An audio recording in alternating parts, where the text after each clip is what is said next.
every fresh yet hot body. Your products giving you licks? Then choose Licks from Grenade Distribution Inc. Available at all leading supermarkets. Seabreeze Adventures would like to announce its official water taxi service for St. Lucia Jazz 2026. Pickup can be arranged from either Castries or Rodney Bay to the Pigeon Island National Landmark on show days.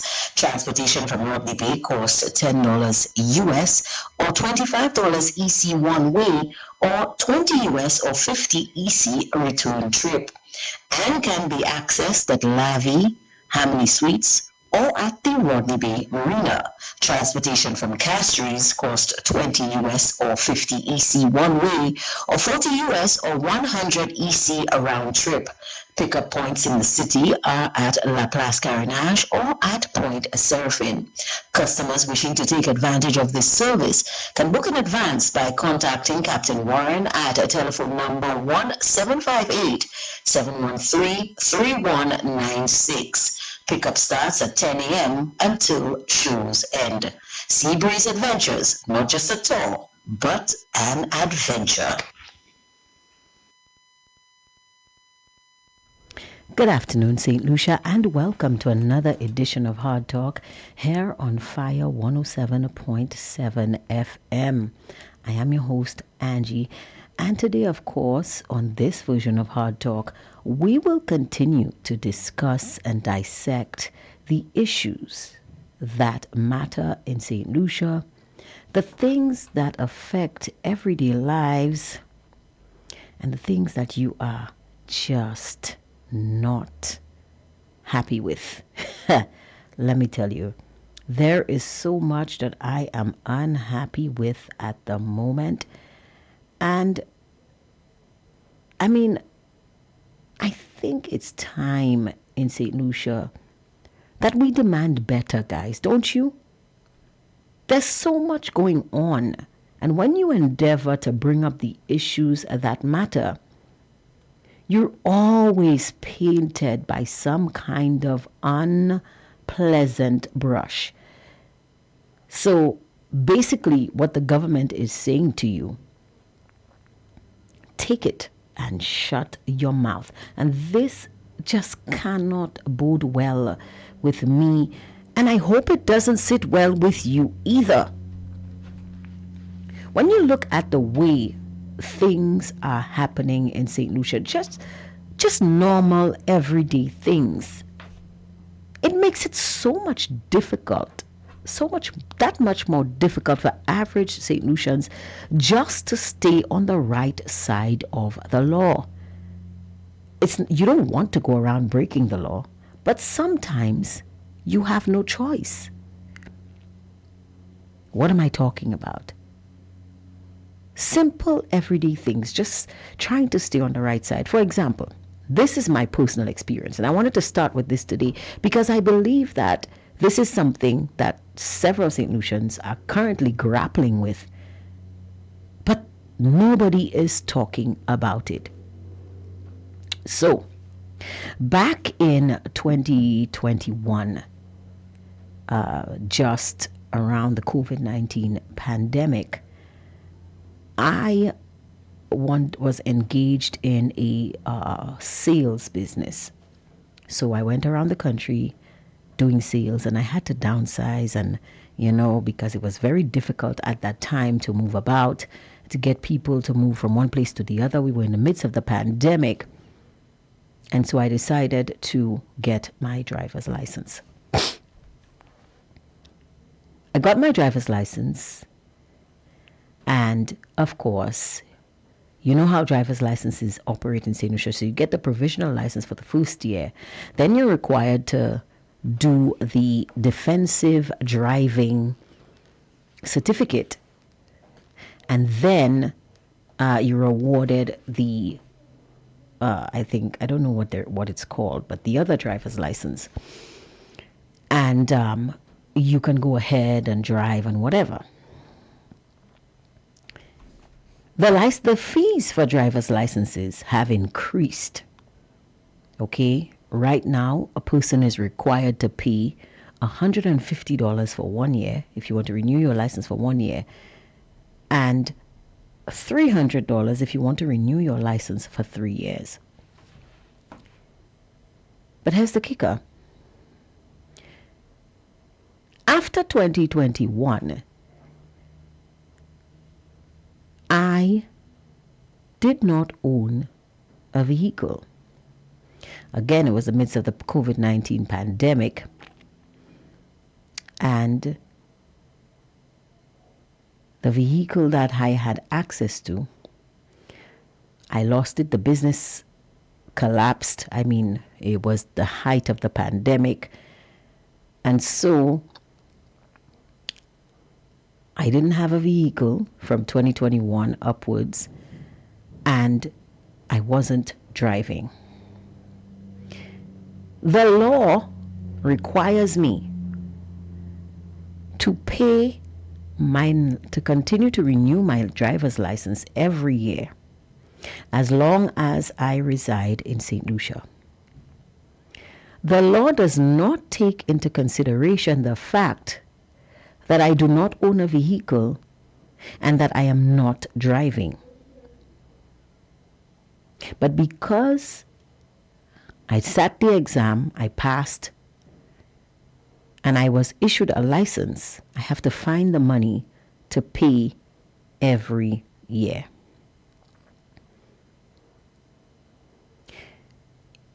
In my case, back in 2022, when my license expired, I paid through DigiGov 1 year of my license because, as I said, you have to do the defensive driving course. But at that time, the course was not being issued at Sir Arthur Lewis. So I had to wait a few months, but you still have to pay the license. So I paid the license online. Again, no vehicle, just wanting to stay on the right side of the law. Today, I decided, you know what? I don't remember when last I paid this thing. I don't want to find myself in trouble because the bill keeps accruing. You keep owing. So I go to the DigiGov website, and guess what I see, guys? On the DigiGov website, it says that I am owing the government fees for my license because at the time that I paid it online, I did not have the defensive driving certificate. As I said to you, back then in 2022, I think it was. Yes, it was 2022. Sir Arthur Lewis Community College was not giving the defensive driving course. But I paid. I have my receipt to show that I paid $150. But now they're saying that I have to pay from 2022 up until now, which is a total of $450.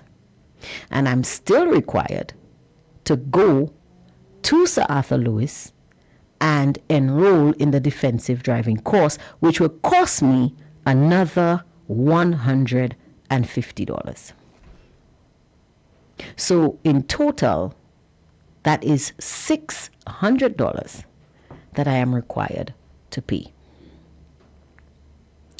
So, of course, I call the hotline, the help hotline, and I am told that the system, since I did not complete the application and it expired, the system is rejecting my payment, but the government collected my $150 and did not rescind my payment. But the system is rejecting my application, and if I cannot cancel that application and start a new one, I have to finish the application and I have to pay the monies.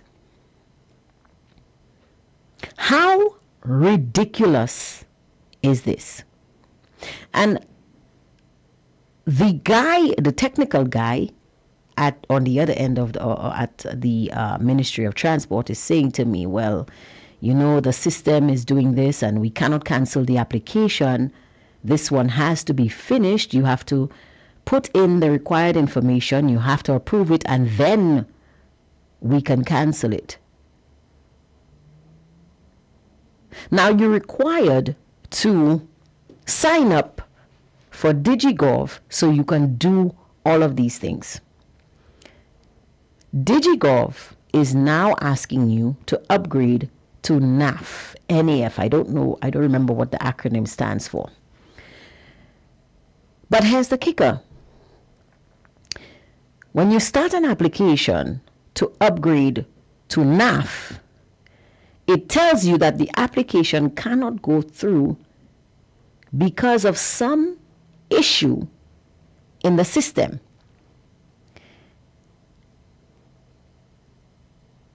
And now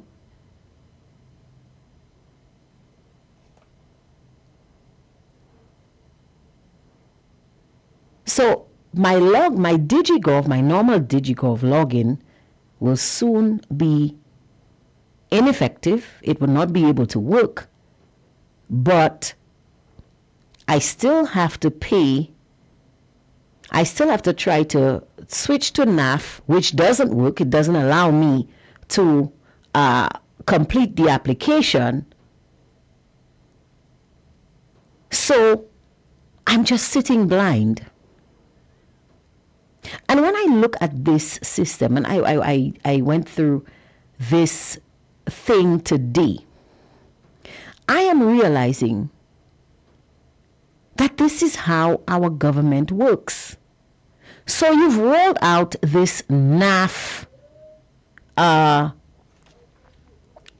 setup or ID, national something or other, for every individual. But the moving parts required for it to work are not yet in place. This is indicative of everything that is wrong with our country today. And this is not a political issue, This is a simple thing, renewing my driver's license. When you go to the driving school, you take the classes, you pass the theory, you sit the theory exam, you do the practical, you pass, yay, I have my license. You are not informed at that point that you are required to pay this license. Keep it current, right? You're required to keep it current whether you own a vehicle or not, whether you are on the road driving or not. Then, when you try to renew it after the first year, because you're issued a provisional license, when you try to renew it after the first year, you cannot renew it because you need to now go and do the defensive driving course, which is another $150. By the way, you're not told that at the point where you're at the driving school. You learn that when you go to Transport Board and try to renew your license. You have it's not like there is an ongoing course, there's a schedule. And if there aren't, I don't know how they choose when to do these things. I guess it's 2 courses per month or whatever.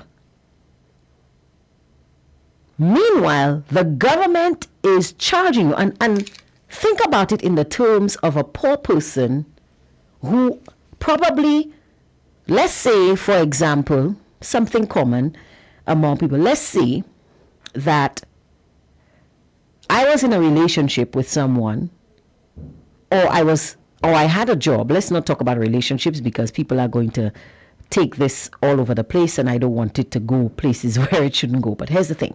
So let's say that at the time I did my license, I had a job that afforded me enough disposable income to get my driver's license. COVID-19 pandemic happened, people were downsized. You now have to get a job because you've lost the one you had making a certain amount of money. Maybe I'm only able to get a new job, and that new job does not afford me the disposable income to renew my license and do all of that and afford a vehicle. Okay? Or maybe my living arrangements or my circumstances have changed. I have more expenses now. Maybe I have more dependents. Okay? And I can no longer afford to own a vehicle or to pay this money every year. But until I pay this money, I am beholden to the government. I owe the government. It's a bill that comes up every year and I owe the government. And sometimes I am not even aware that I am owing the government. And even if I go to the government and I said, but listen, I don't own a vehicle.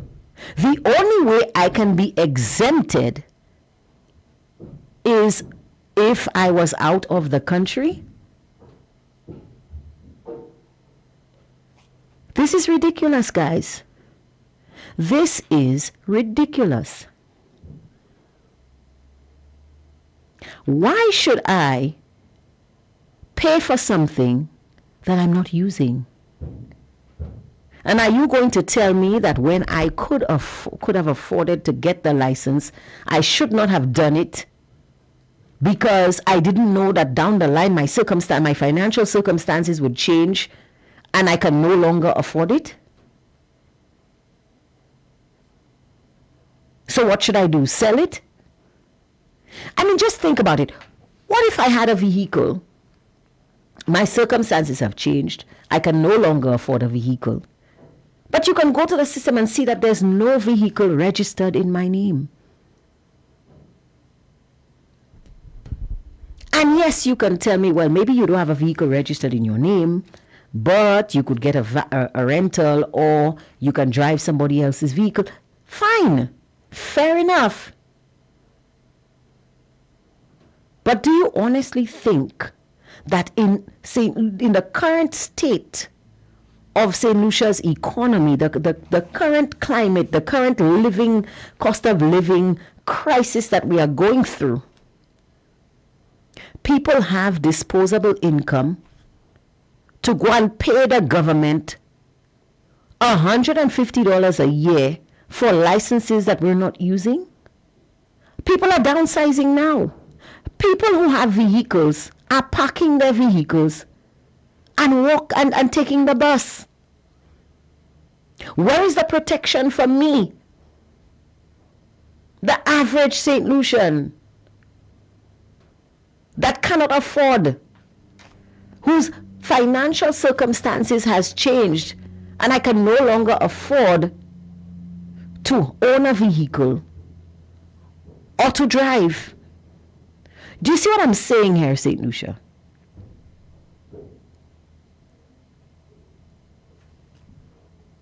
So this bill is recurring,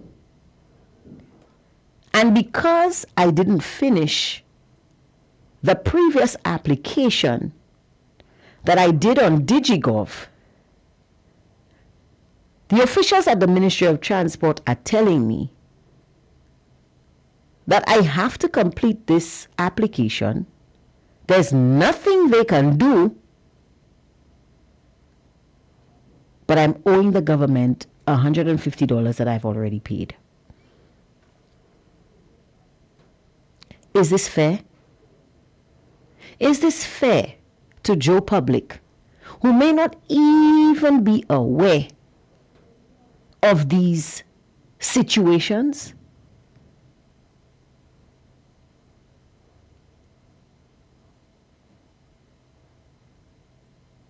Why should I be required to pay money for something that is simply sitting in my purse that I cannot even use for ID? But I'm owing the government. And this is what happens when you have a administration that operates with a cart before the horse mentality. This is the same thinking that allows a prime minister or cabinet of ministers to do a ribbon cutting and a handing over ceremony of a hospital that has not been commissioned. This is the same mentality that allows for a cabinet of ministers to do a ribbon cutting ceremony for a hospital, and as soon as all the pomp and fanfare is finished, lock it up and leave it there, as was in the case of OKEU. Is this fair to the average St. Lucian? Before COVID-19, St. Lucia was booming. We were a developing state. Things were moving and shaking. After the COVID-19 pandemic, people's lives and financial circumstances took a turn for the worse. And whether or not the current government understands that is not my problem. Why should I be made to pay for something that I am not using? Why should I be made to pay the government money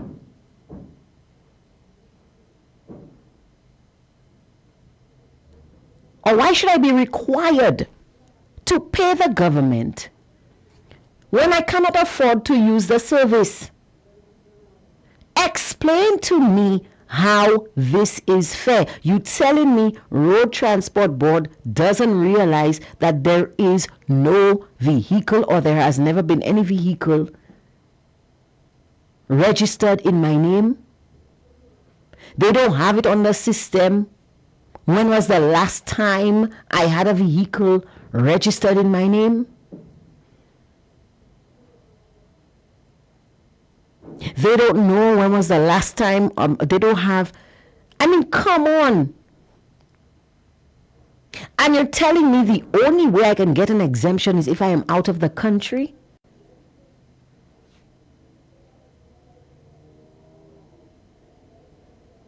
This makes absolutely no sense. Absolutely no sense. This is ridiculous. But this is the reality that we St. Lucians have to face. This is what happens when you take a bunch of men and women who have clearly stated to you in no uncertain terms that they are only interested in putting themselves first. And afterwards, if they have time, they will check for the country.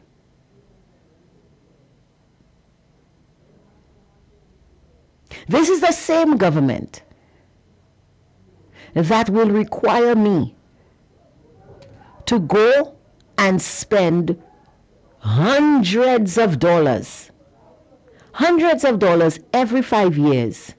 We have a caller on the line right away. Good afternoon to you, caller. You are on the air. Good afternoon, Angie. How are you doing? Flabbergasted. I feel your pain, Angie, and you're all in your right to be flabbergasted or angry at the system. Angie, we have not grown as a country, You know that, right? But you would expect that, caller. I mean, independence was back in 1979. Why is it that we have to deal with all of these issues and problems that we didn't have to deal with back when we had less technology, back when things were harder to do? It's like the more things change, the more they remain the same, or the worse they regress. I don't understand it. Because we have a poor system, Angie. How it is you're telling me someone got a license, a driver's license, okay? They paid $150 to do the defensive. They did not complete the application, okay?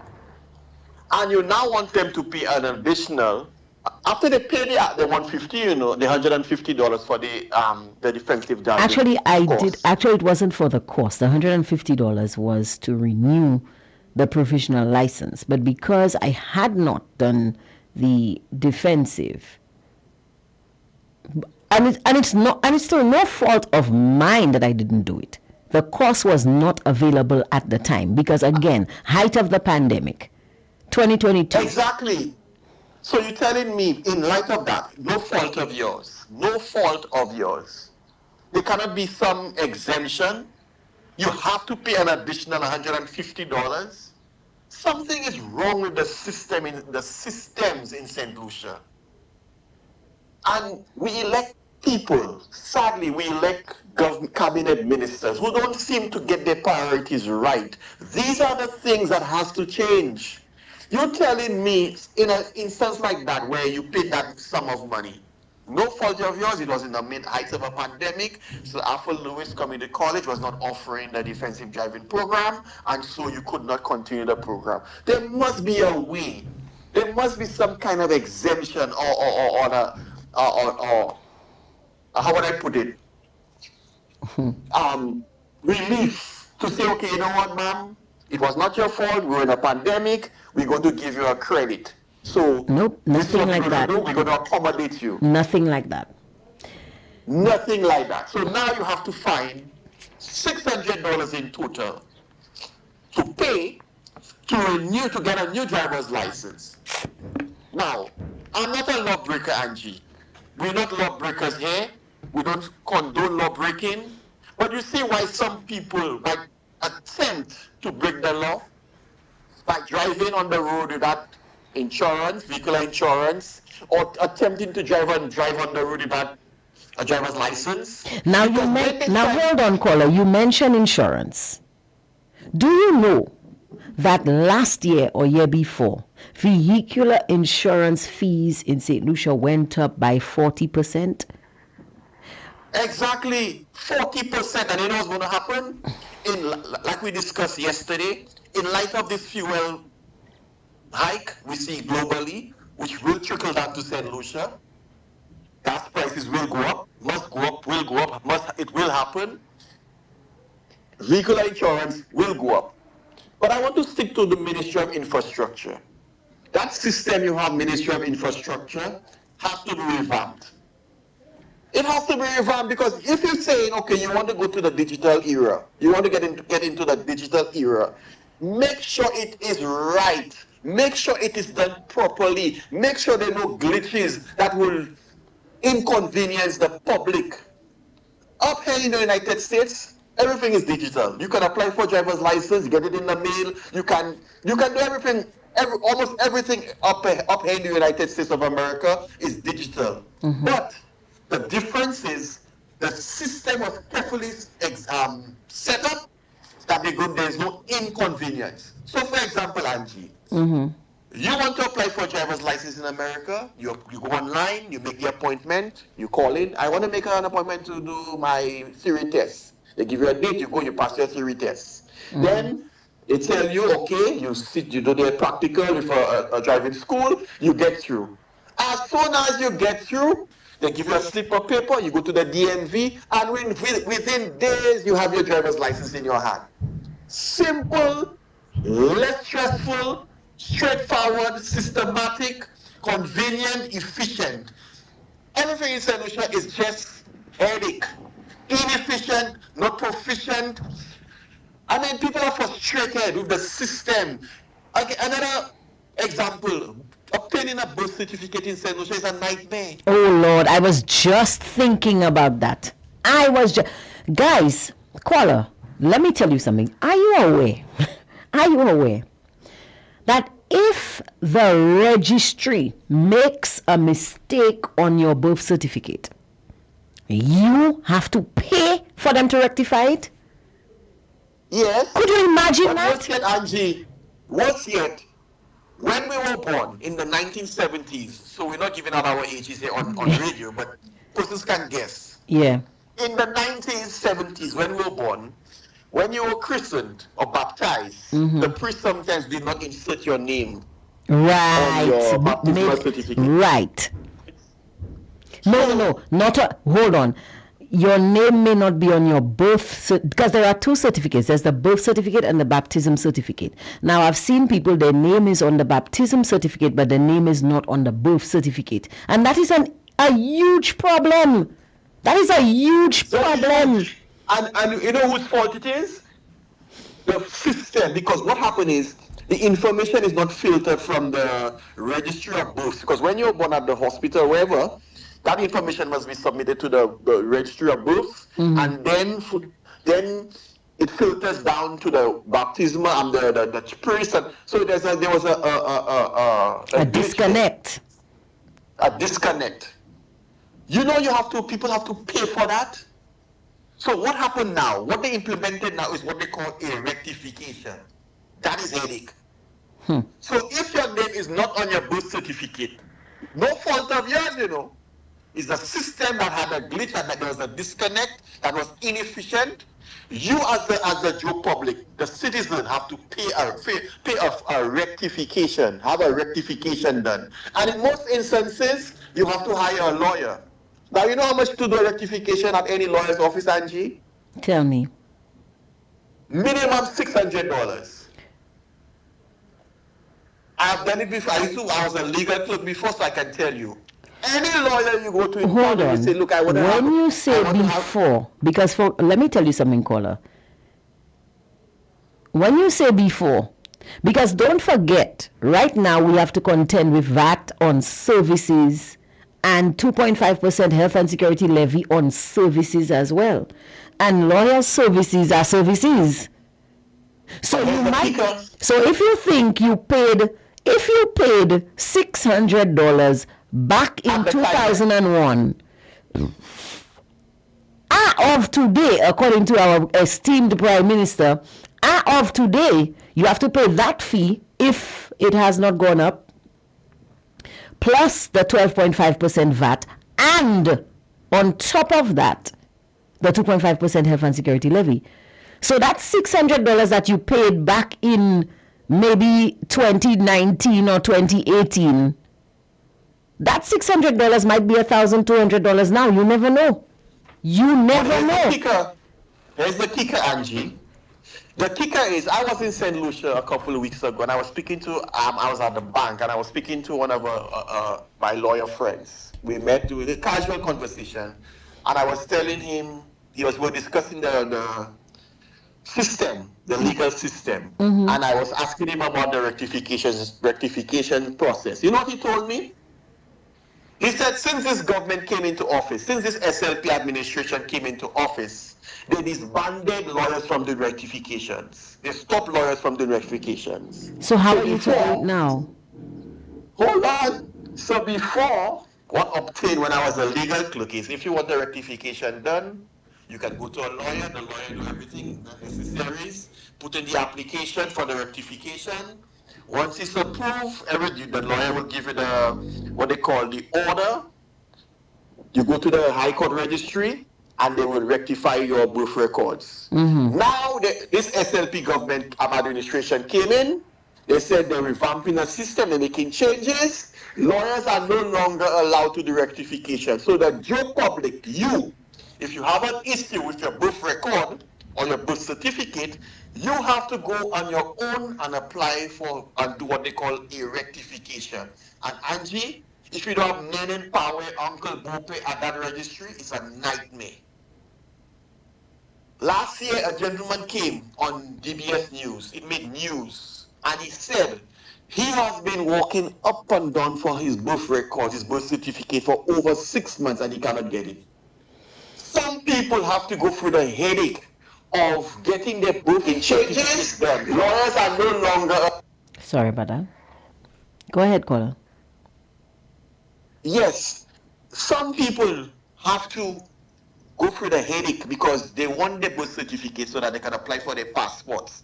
In some instances, their passport expires, so you have to, one of the requirements to obtain a new passport is to present your birth certificate. Right. And it has to have it must have your name on it to prove that's you. And there was justification for implementing such a system, and I'm not disagreeing with that, because we heard of persons getting people's dead people's birth certificates and applying for passports, St. Lucian passports years gone by. So the government say, you know what, we're going to implement that system. You have to prove to me that you are a citizen of the country. I have no qualms with that. However, so you now, as a citizen, as a Joe public, have to apply it on your own to do the rectification. That is headache. There are people who tell you that they need their birth certificate for medical purposes. They cannot get their birth records. And it's posing an inconvenience for medical reasons and what have you. Angie, the long and short run of it, the entire system in St. Lucia needs overhauling. It needs a revamp. It needs changing. Because it cannot be right that you have a Ministry of Infrastructure. First of all, my take on that, Angie, driver's licenses, permits, these kind of transactions should not be under the Ministry of Infrastructure. Like in the US, you have a special division or department called the DMV, Department of Motor Vehicles. So you have title for vehicles are done there. Change of names are done there. Driver's licenses are done there. So you have a separate department or division that only handles that. Caller, I really don't want you to give the Prime Minister any ideas for him to increase the public service anymore. Okay? You don't have to increase the public service, Angie. All you have to do, the people who are already manning that system, you just take them out from the infrastructure and put them in a separate division entirely. You don't have to hire no new staff. It's not going to be a cost to the public purse. You just the people who are presently at infrastructure, Ministry of Infrastructure, you just transfer them to the special division, and that's the role. That is that department's role and division. That is their responsibility, and you will see less headache. Right now, the whole system is chaotic, and so poor job you. I feel your pain, Angie. You have to go through it. So now you have to find $600 in order to obtain a driver's No, I'm not. license. Let me tell How you that something. would be I fair. said to the guy today, I'm not paying that extra $150. I'm not doing it because I have my receipt. So whatever glitch they have in their system, they're going to have to fix it. I'm not doing that. I have a receipt that I paid in 2022. So you're not making me pay that same $150 again. I'm sorry. I'm not doing it. And I I'm would not doing suggest to you, Angie, if they insist, because you know St. Lucia, and you know how they think, the mentality, especially some of those public servants, not all, some public servants, if they say this is this, bearing in mind it's not your fault, but they don't give you that that room for an exemption. They say, okay, it's not ours, it's your fault, so you have to pay. I'm saying to you, go down to Ministry of Infrastructure, walk with your receipt, and demand that you get a refund, because you deserve a refund. It was no fault of yours. Why? Because of the pandemic, you could not have completed the application. So why is unfair to you as a citizen, Angie, a taxpayer, to be paying for something that you did not use? That's not right. And There's several instances, not just you, Angie. There's several instances where people are going through that same situation. Or people who are struggling already. We're reeling under the cost of living. Gas prices will soon go up. People's salaries are not growing. Okay, the country economically is squeezing, and people have to find the money where it is to pay for these things, which is of no fault of theirs. That cannot be right, Saint Lucia. The same way, you remember last year, year before, there was an issue with the the guys who teach people to learn to drive. What do you call them? Or the driving instructors, yeah. There was an issue. They had an issue, and they protested. I cannot remember the exact issue, but there was an issue. The system and they wanted them to pay some extra monies, and they insisted that they were paying, and they protested, and they were met with opposition initially. But then the ministry, the government had to consider and say, okay, we have to rethink that policy. I'm saying to St. Lucia, the whole system is bad. It needs revamping, it needs changing from obtaining birth records, birth certificates, from obtaining driver's licenses. Everything in St. Lucia is chaotic. What has to change? The mindset, the administration, the government have to set their priorities straight. These are the things that they should place emphasis on to change. But you can only do that if you have a government, if you have an administration that is serious, Angie, that has the foresight and the vision to make the changes. And again, I'm not politicking here for Alan Chastney. I'm just saying Alan Chastney was going to do that. These are the things Alan Chastney said. If given the opportunity a second time, he would have changed, because he said, listen, the system of governance in St. Lucia has to change, because if it does not change, situations like yours will continue and get worse. They're talking about the ease. Listen, you're talking about the ease of doing business. But just everyday things are hectic. There was a time in St. Lucia Caller where there was, I don't know what was going on at the registry. But do you know that people in the South could not access the service where they could get a copy of their birth certificate. So people had to travel to Castries. The office was closed. Right, the office was closed. People had to travel to Castries. And that was not too long ago, you know. I'm talking about 2023. You should have seen the lines, the long lines. That was the most horrific, sad event that happened in St. Lucia. There were people who were coming from as far as Choiseul, Soufrière, yes, to come to Castries to get a birth certificate. And you know what happens to happen? Elderly people too, you know. Elderly people had to get there at least by 5 o'clock in the morning, 5 a.m. to join a line. And how archaic and backward we are as a country. And I'm not putting down my country. I love my country, St. Lucia, but it is what it is. You have to say it like it is. When that happened, the people had to join a long line from 5 a.m. in the morning. And they still, when they join that line, they were at 9, mind you, public servants, instead of opening for 8 a.m., sometimes 9 o'clock they will open the registry. And when they do open, they will still have to be given a number to enter into the office to do the transaction. And listen, so that could be right. Listen, they close at 2. And these people, some people were required to stand on these lines from early morning. And by 2 o'clock, they still have not been served, you know. And let me tell you, Angie, when 2 p.m. When the time comes for them to close, 2 p.m. You know, sometimes they would tell the people, after joining the line for hours, you will have to come back tomorrow or the next day. Yeah, as if they put in transport money in the people's pockets. I mean, sometimes some of these people, most times, a lot of these people have to brave the inclement weather with rain and sun, joining those long lines to get a birth certificate in 2026. And we're talking about independence. We have not grown. That's why I started my statement by saying we have not grown as a country, and we have not. Let us face the reality.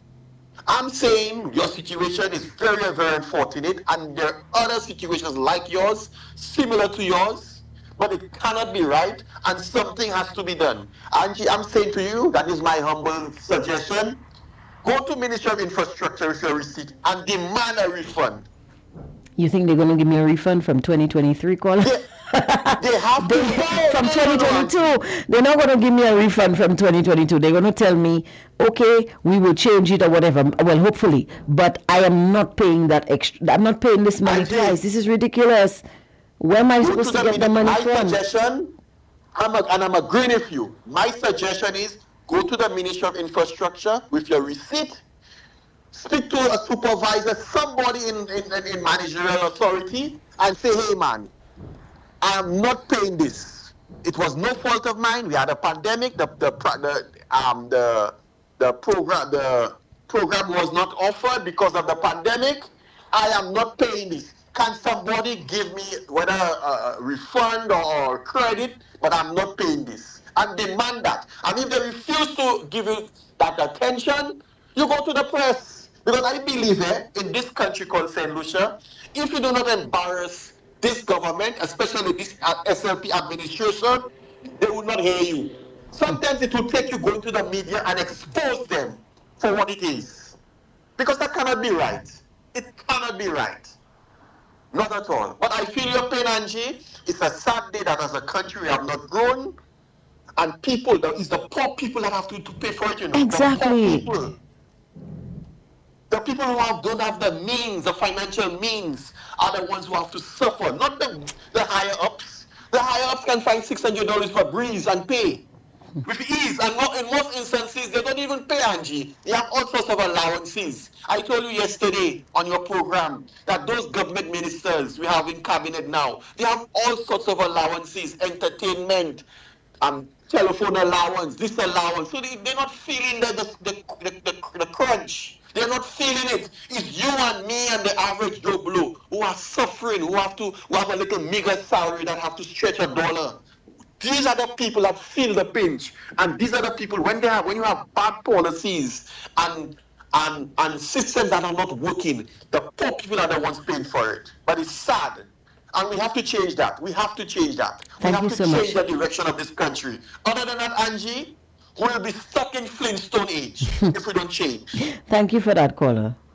Thank you so much. Thank you. Yeah. Guys, we're going to take a quick commercial break, and I'm going to give you guys a chance to weigh in on these situations, because I am sure so many other people in St. Lucia go through these issues and we just stay silent. We don't talk about it. We grumble to our friends and we don't say anything, and these issues persist. We'll take a quick commercial break. We'll be right back with more Hard Talk. Seabreeze Adventures would like to announce its official water taxi service for St. Lucia Jazz 2026. Pickup can be arranged from either Castries or Rodney Bay to the Pigeon Island National Landmark on show days. Transportation from Rodney Bay costs $10 US or $25 EC one way, or $20 US or $50 EC return trip, and can be accessed at Lavi, Hamley Suites, or at the Rodney Bay Marina. Transportation from Castries costs $20 US or $50 EC one way, or $40 US or $100 EC a round trip. Pickup points in the city are at La Place Carénage or at Point Seraphine. Customers wishing to take advantage of this service can book in advance by contacting Captain Warren at telephone number 1758-713-3196. Pickup starts at 10 a.m. until shows end. Seabreeze Adventures, not just a tour, but an adventure. You already know the power of Licks products on your clothes and household. You Licks your whites and clean clothes, leaving them fresh and scented. You Licks your dishes and left your hands protected with vitamin E. You Licks your floors, even Licks your toilet. Now we expand and bring you 3 new scents in our fabric softener: balmy essential. Summer sunshine and thousand flowers. And rinse those stains off of colored clothes with Licks Color Scent Bleach. Licks works even further with Body Care Body Soap Bars in deodorant and antibacterial. So Licks tiredness and bacteria out and refresh your tired body. Your products giving you Licks? Then choose Licks from Today Distribution. Available at all leading supermarkets.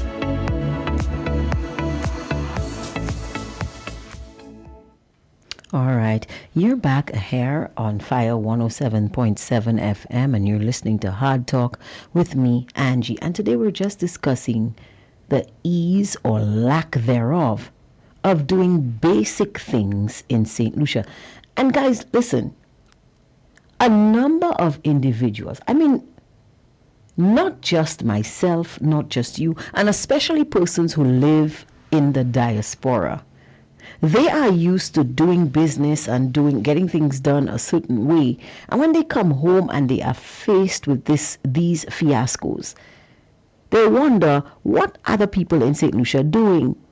And I'm wondering the same thing today. We have an administration, I don't know who to blame, because they tell you that government ministries are run by permanent secretaries, not by government ministers. Fine, I accept that. But what are those permanent secretaries doing? And it seems to me that the public servants who are running these ministries, they're more kerfuffled and confounded than me, than the average Joe. To obtain a birth certificate in St. Lucia is a monumental task. To renew your passport in St. Lucia, you have to find all sorts of monies. You have to do all sorts of things. You have to wait for so long. And then, well, now they said that they're giving you a 10-year passport. Kudos to that. We needed that. But look at how the prices of these things have gone up exponentially. The cost of a passport went from $90 to about, and the $90 was when you wanted to get your picture taken at the place and everything. You paid $90. Now you pay upwards of $300 to renew a passport. You have another caller. Good afternoon to you. Good afternoon again, Angie. Well, I guess you had something else to say. I missed out two points. Yeah. Angie, you see why even our electoral system is backward and archaic? Mm-hmm. Do you know, St. Lucia, we still use this pencil and an X to vote? All other countries have gotten away from that, you know, Angie. Really? I'm telling you, even in Trinidad and Tobago, they don't use pencil. You have a stamp. Mm-hmm. Everybody knows there's a stamp, and you put your X by the whatever symbol, and there's a stamp, and you put your X by the symbol. Mm-hmm. And people fold the ballot and they go. Okay. And there's no issue. There are no issues with spoiled ballots. When we would get away from this pencil, so even in our electoral system, we are backward. Mm-hmm. And hence the reason why you have issues with fairness for elections. There's debates with that's not a spoiled ballot, that's a good, a legitimate ballot. So even in our voting process, we are backward. That's one point I missed earlier. Mm-hmm. The second point I missed earlier, you can check it out, Angie. In Trinidad and Tobago, to obtain a birth certificate only takes you like 5 minutes. Literally 5 minutes. And I've been there, I can tell you, 5 minutes. How is that possible, Paula? Let me tell you how. Because the government was serious enough. The government of the day, they were serious enough. They revamped the whole birth record system. There's a computerized system which is efficient in Trinidad and Tobago. Once you have the information, my child name is Joe Blow, born and so. You go down to the registry, you pay your money. I think it's at the time when I was there, it was like $20 or $25, and in 5 minutes they print out your birth certificate and give it in your hand, and you walk away. Wow. Ask anybody who resides in Trinidad and Tobago, they will tell you. Simple, efficient process. Literally 5 minutes. Wow. In St. Lucia, like I said earlier, it takes sometimes months to get a simple birth certificate. We can do better, St. Lucia. We are going to be 48 years of independence. The world is slowly leaving us behind when it comes to technology. We can do better. And we have to demand that the people that we elect to make those changes, they make those changes. I just wanted to add those 2 points quickly, Angie. Thank you very much for giving me that time. Okay, thank you so much, caller. Somebody else was trying to get the line. Let's hope that person calls back soon. So, I mean, guys, these are basic things. These are documents that you need, important documents that are required. You want to open a bank account, you need a birth certificate. You need an ID card. To get your ID card, if your ID card is lost, or if your purse is stolen, your ID card is stolen, you have to go to the police and make a report. The police now has to issue you a document so that you can take to the Department of Statistics or Electoral Department or whatever they're called, so that you can get your ID card. For some inexplicable reason, the police takes 99 years and a day to issue you with this report. Okay, we have a call on the line. Good afternoon to you, caller. You are on the air. Good afternoon, Angie. How are you doing? I'm good. How are you? Not too bad. I'm holding on by the grace of God. Angie, se vendas la arar. Se vendas la orange. I wonder why. Nobody. What I said again? Nobody will touch my vendors. Se vendas la castrillo et orange. Why is that, caller? Because I think they raised the fee on them. They have to pay $25. It's to head them to the castries. Wait, hold on, caller. Just some time ago, the fee to vend for a day was $3. You're telling me it jumped from $3? And you, on your way home, I don't know if they will still be on the Blue Coral in the William Peter Boulevard. Take your phone and your mic and go and do some journalistic work. You pack up parler. Those in the arcade, you pli and you pli arranger. Because they send them home until further notice. Those in the arcade, you are you serious? You pass up parler.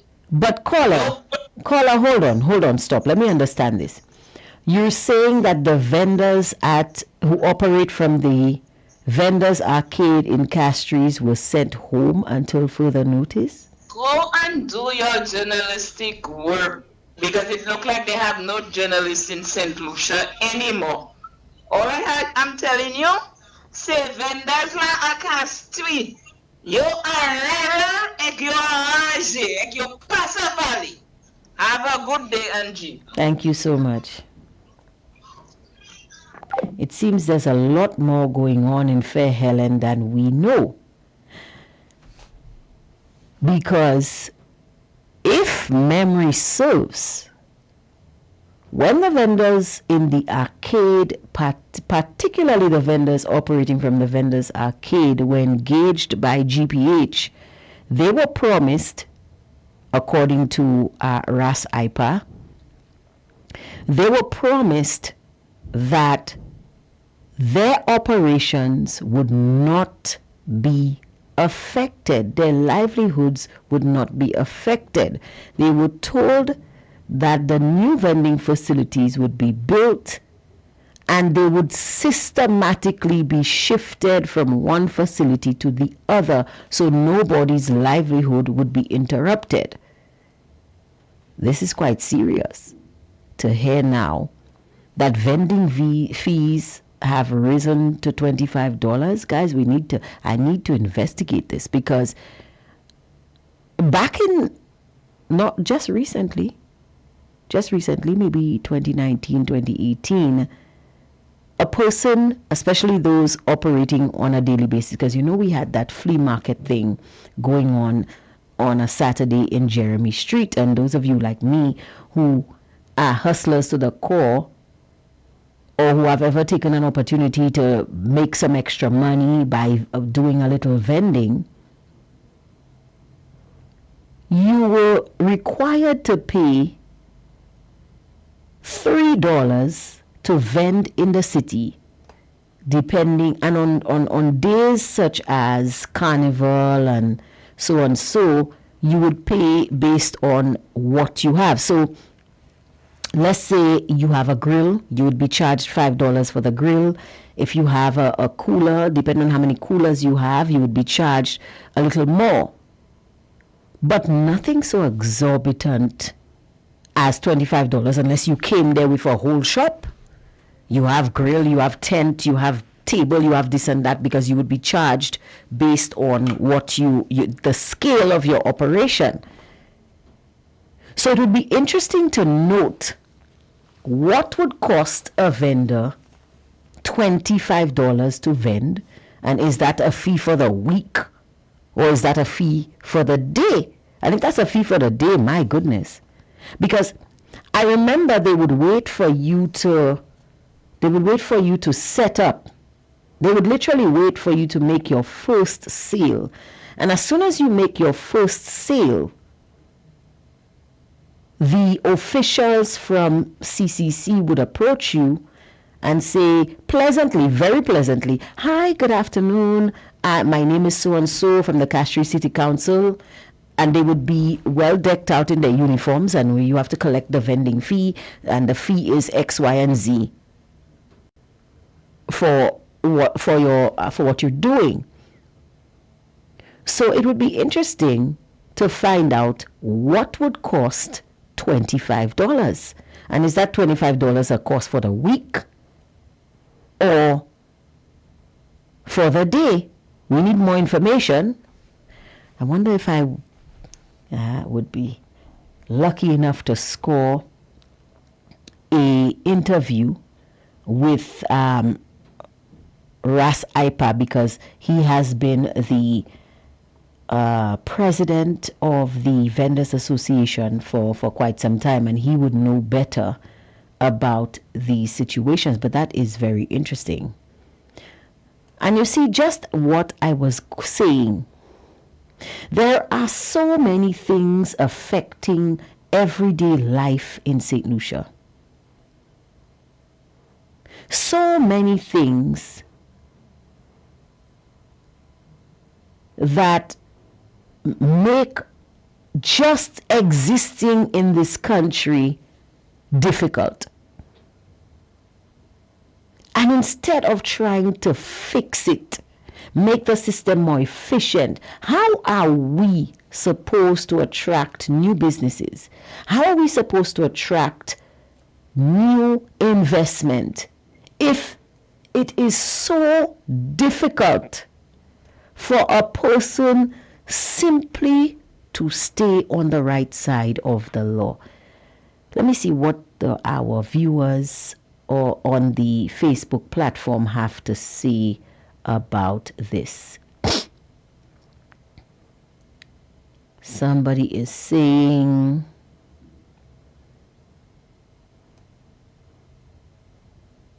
"Angie, why should you pay the money?" Well, because I need my license. Somebody says, just so with the government. Another says, all kinds of zigzag switch to skin people. Somebody says, say it again, my girl. Another says, whenever this party is in office, lots of shit happening in the country. Bad decisions alone with a set of hooligans. Another person says, Angie, they know well. Somebody else says, good afternoon to you, Miss Angie, and all the hard talkers. What about this government is fair? This is bull spin grand scale. There should only be charges on vehicles, not driver's licenses, except for when you are getting a new license. This fee should be for the materials needed to make the actual cards. Another one says, Angie, you have to pay the $150 to do the defensive. I know that.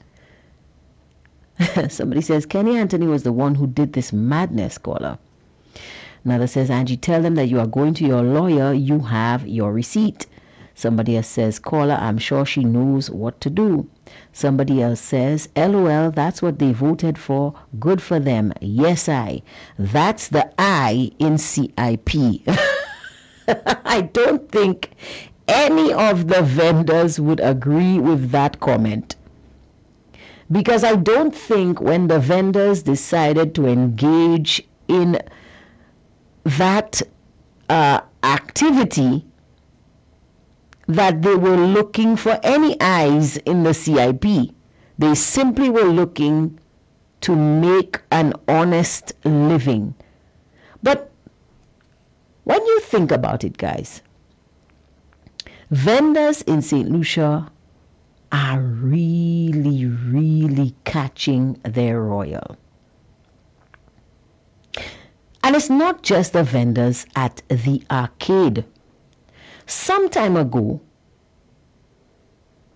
just before the 2021 general election,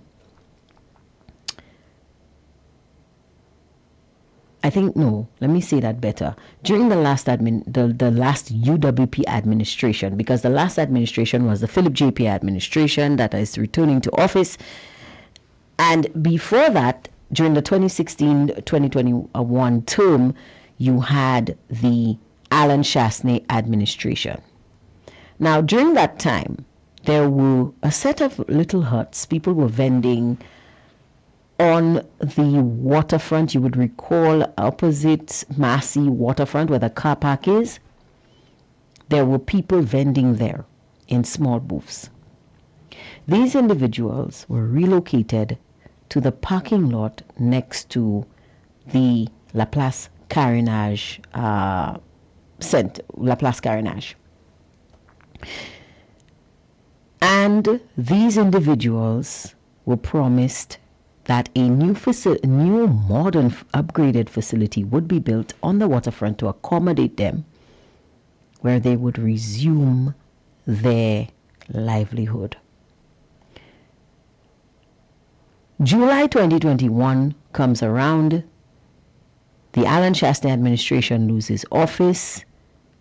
Philip JP administration enters the scene, and what do?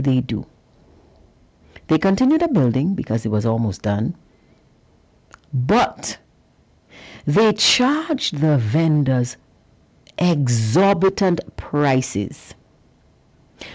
St. Lucia, the price of obtaining a unit at the Anchorage on the Bay facility initially went as high as $4,000 a month. And the cheapest unit was $2,800 a month. After protests by the vendors,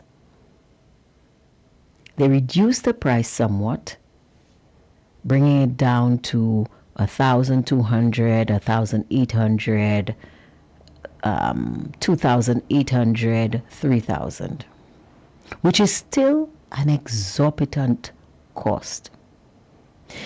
And instead of giving the vendors, which was the original situation, instead of giving the vendors who were displaced to build that facility first priority to resume operations there, first priority was given to high-end places. So you saw Domino's Pizza, Elena's Ice Cream, so on and so forth. Some of the vendors still were able, because after the building was built and finished and the units were ready, these vendors were asked to vacate the temporary spot where that they occupied next to La Place Carénage, and a vast majority of them could not afford to take the units at Anchorage on the Bay. Right? They could not afford to do it. But people still tried their best, and people did what they could. So you found a mix of established businesses and so on and so forth. But my instructions are that businesses at Anchorage are closing down one by one. And guess which one was the first to go? Elena's Ice Cream. A business that started in Rodney Bay and then migrated to Castries, and a business that in my view was an established business. They've closed down. They've closed operations at Anchorage on the Bay. And I am told that several of the smaller businesses, have a call on the line. Good afternoon to you, caller. You are on the air. Yes, I'm Jenny again. Actually, it's $25 a day. A day? Yes, my love. Wow. $25 a day. Anywhere in the city or just in the boulevard? Well, I guess it's in town, in the city where they're selling. Because I think the people who operate in the boulevard, they have less days. They can only operate on certain days. They cannot operate the entire week. And they are facing some serious constraints, these individuals. So if now they're raising the price, I mean, come on. That's ridiculous. Well, it's worse on them, because if you're there for 3 days and you have to pay $25 a day. That's a lot of money. Mm-hmm. And this is why they keep on saying, say Flaboa, say Flaboa, that nonsense song they make there. That is what the UWP supporters try to prevent. And it's the same for people again that is going through these things, Yeah. Yep. So that is why the UWP supporters and the concerned citizens have all the right to be vexed. Simple. And those in the arcade now, they're not speaking because they send them home until further notice. So, my goodness. Thank you so much for that.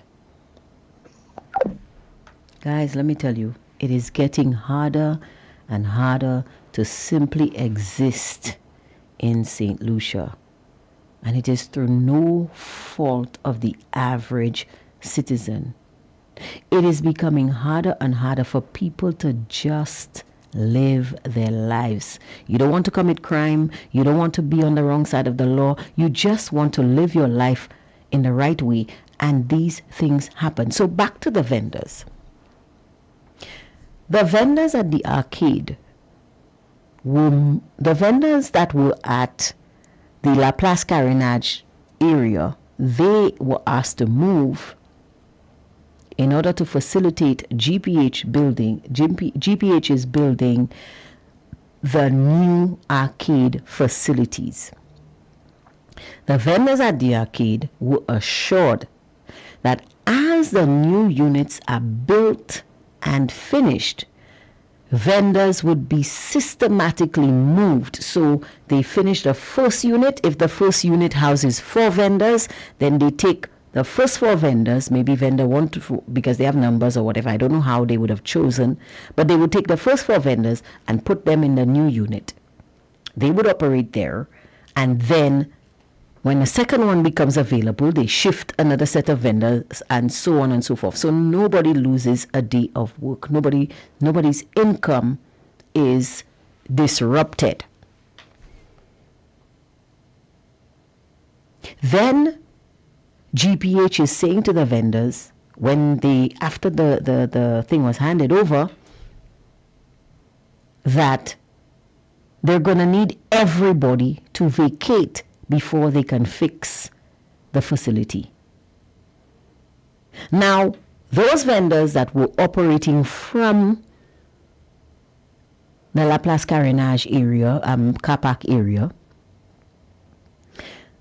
now required to go over to Anchorage, cannot afford the prices, but then afterwards I saw the government build a few wooden sheds for them to the back of the facility, and those who could not afford to take a booth at the Anchorage were given an opportunity to vend there.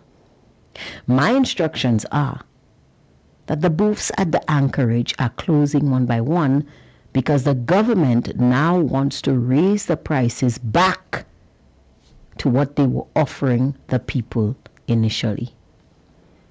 And the individuals who operate there cannot afford to pay these exorbitant prices. Now we're being told that simple vending in the city can go up to is now $25 a day. What happened to protecting lives and livelihoods? Was that only for the COVID-19 pandemic? What happened to simply encouraging economic activity in the city? What happened to the minister saying that vendors give a city its character and that nobody would touch his vendors? Did he forget the rest of the statement? Because he is the minister in charge of local government, he's the minister in charge of the city council, he's the minister, the MP for Castries. So when he said nobody will touch my vendors, did he forget to say nobody will touch my vendors but me? We need to ask ourselves these questions, St. Lucia. Somebody says, gee, there was a problem going on between Mr. Hilaire and the National Trust for having jazz at a certain part of Pigeon Point. Remember, Hilaire wanted the help of the people to solve the problem? Jazz is back there. Has that problem been fixed, or the National Trust is keeping quiet on that? Have they been asked to keep quiet, or have they been paid to keep quiet?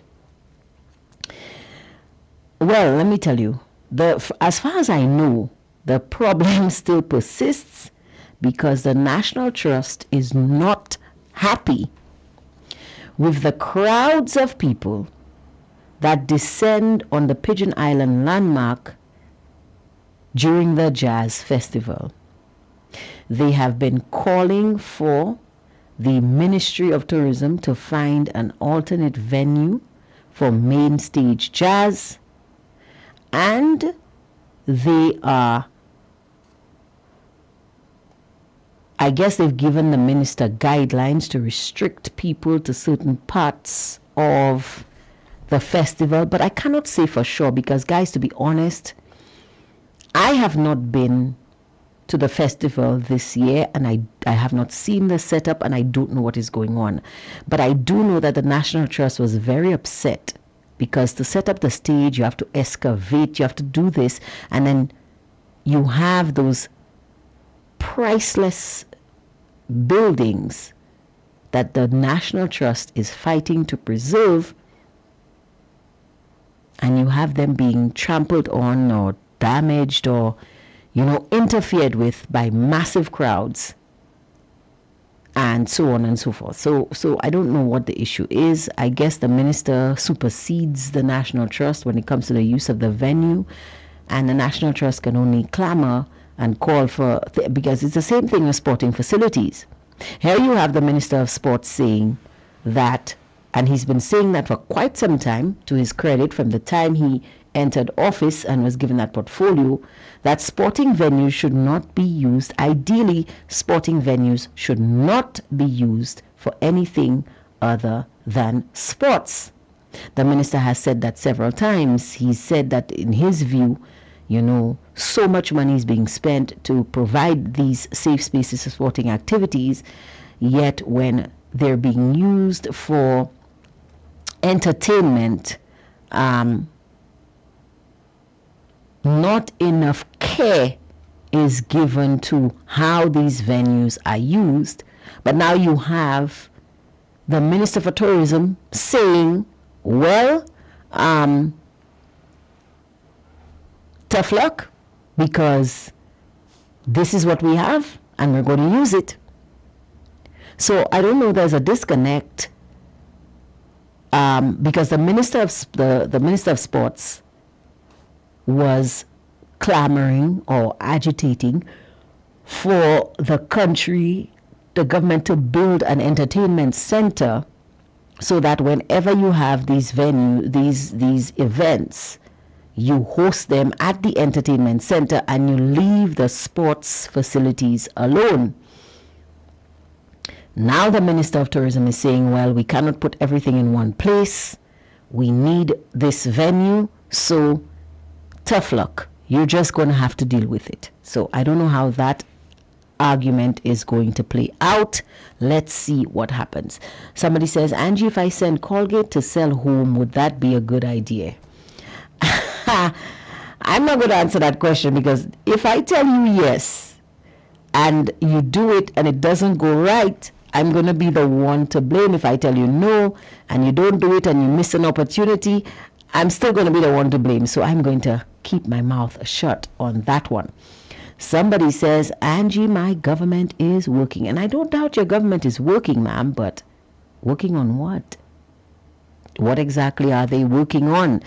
I think we need to require from the government that they tell us what they're working on. Maybe we need to supervise or write appraisals for these ministers, because I don't know what's going on. Somebody says, is Iper still around? When last have you heard from him? He is still around, although I haven't heard from him in a while. But I do know that he is still around. Somebody says, yes, it's a good idea because toothpaste is very expensive. So there you go. Another says, I used to do so, not even that they could afford, but complain about price, although I was selling cheaper than others. Somebody else says, thanks. Guys, it's 33 minutes past 3 p.m. here on Hard Talk. I'm going to take a quick commercial break. The phone lines are open, guys. Tell me what you think about what is going on in St. Lucia, and what hardships have you faced recently in trying to just do everyday things. Because for some reason in St. Lucia, we've now all taken Mumu tablets, and we are afraid to talk about the things that affect us. So I'm going to give you guys an opportunity to tell me what irks you in this place when we come back. Seabreeze Adventures would like to announce its official water taxi service for St. Lucia Jazz 2026. Pickup can be arranged from either Castries or Rodney Bay to the Pigeon Island National Landmark on show days. Transportation from Rodney Bay costs $10 US or $25 EC one way, or $20 US or $50 EC return trip, and can be accessed at Lavi, Hamley Suites, or at the Rodney Bay Marina. Transportation from Castries costs $20 US or $50 EC one way, or $40 US or $100 EC a round trip. Pickup points in the city are at La Place Carénage or at Point Seraphine. Customers wishing to take advantage of this service can book in advance by contacting Captain Warren at telephone number 1758-713-3196. Pickup starts at 10 a.m. until shows end. Seabreeze Adventures, not just a tour, but an adventure. You already know the power of Licks products on your clothes and household. You licked your whites and colored clothes, leaving them fresh and scented. You licked your dishes and left your hands protected with vitamin E. You licked your floors, even licked your toilet. Now we expand and bring you 3 new scents in our fabric softener: Balmy Sunshine, Summer Sunshine, and Thousand Flowers. And licks those stains off of colored clothes with Licks Cutter Safe Bleach. Licks went even further with Body Care Body Soap Bars in deodorant and antibacterial. So Licks tiredness and bacteria out and refresh your tired body. Your products giving you licks? Then choose Licks from Today Distribution Inc. Available at all leading supermarkets.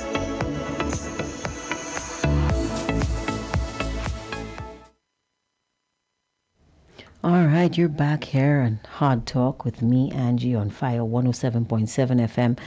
And we're simply discussing issues that affect the average St. Lucian. Guys, it is becoming ridiculous. Somebody here on the Facebook platform is chiming in. This person is saying, Angie, there are many empty vessels, sellouts, etc., who support the SLP, but day after day, I am less convinced that this SLP won the December 1st election. They found a way to cheat elections, including positioning the disloyal citizens in strategic locations to secure their positions. This is what I see taking place in St. Lucia. As far as my respect goes, the SLP only gets respect from me because I believe in self-respect, self-values, and good self-governing. These are things given to us only by the Father up above. Well, I have to be honest with you. There are several individuals who are sharing your opinion more and more. Somebody says, Angie, this is what they say. My government is working. And that's fine. The government should work. I just want to know what they are working on. Somebody says, I will sell it cheaper. Well, this Colgate conversation is still going on.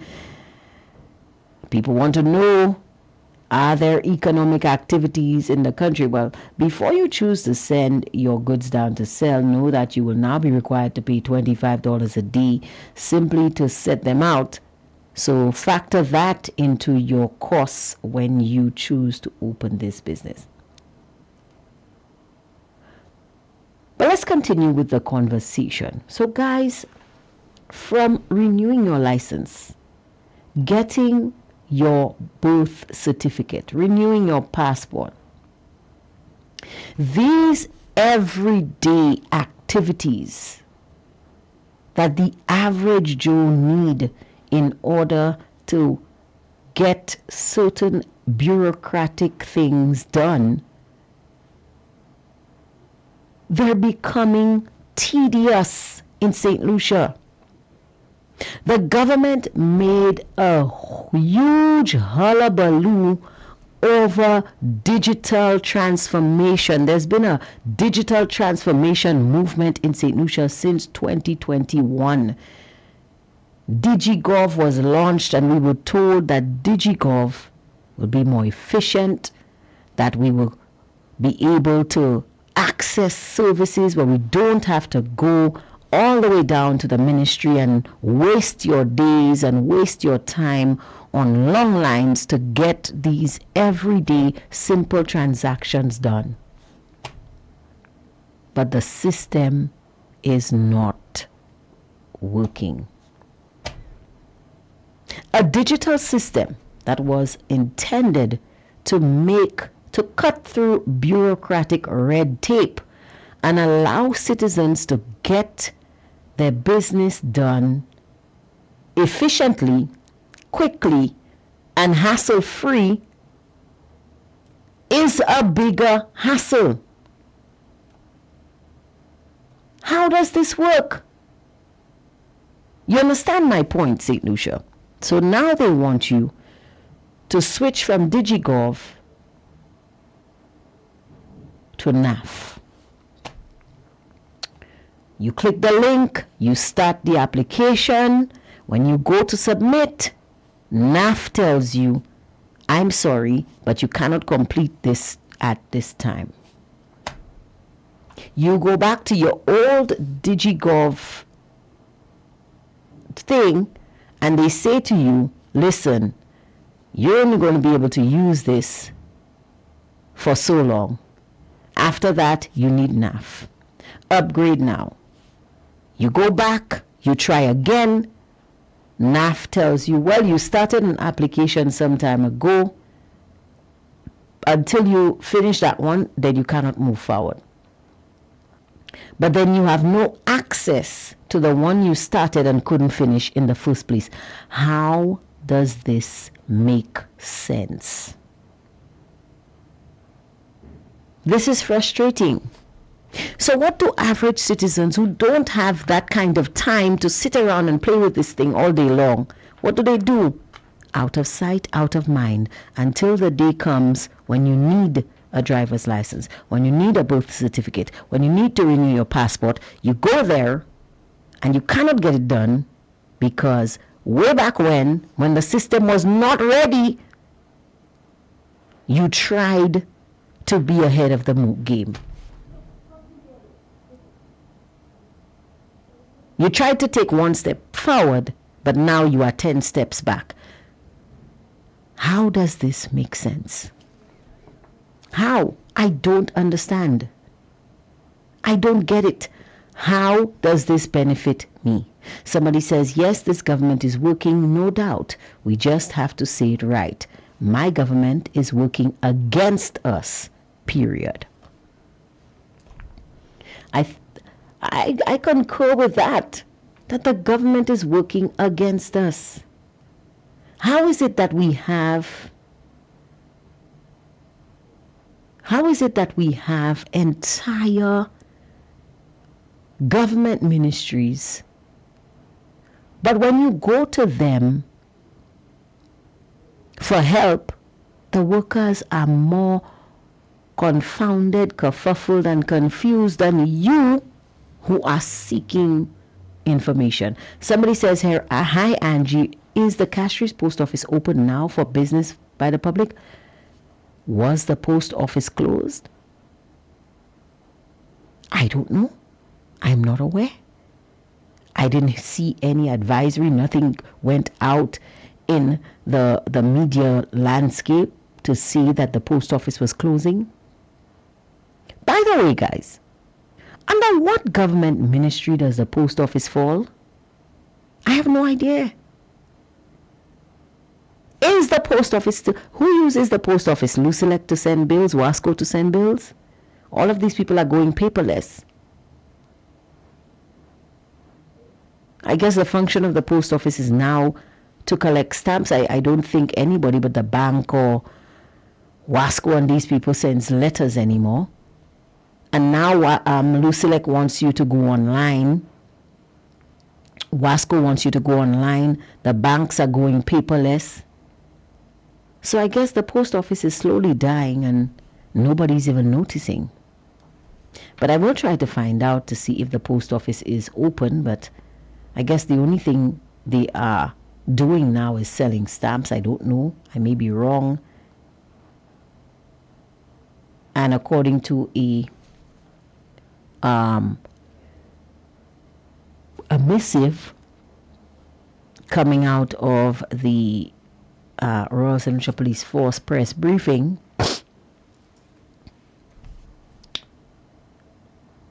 the post office and courier services are now under scrutiny because nefarious individuals seem to have taken a shine to using the post office for drug trafficking operations. So, yeah. How do we make everyday living in this country better if we allow these things to continue? We go through these hardships and we don't say a word about it. We just let it happen. We mumble, we grumble, we say, you see me, I don't have time for that, leave that alone. Out of sight, out of mind, until you need something done,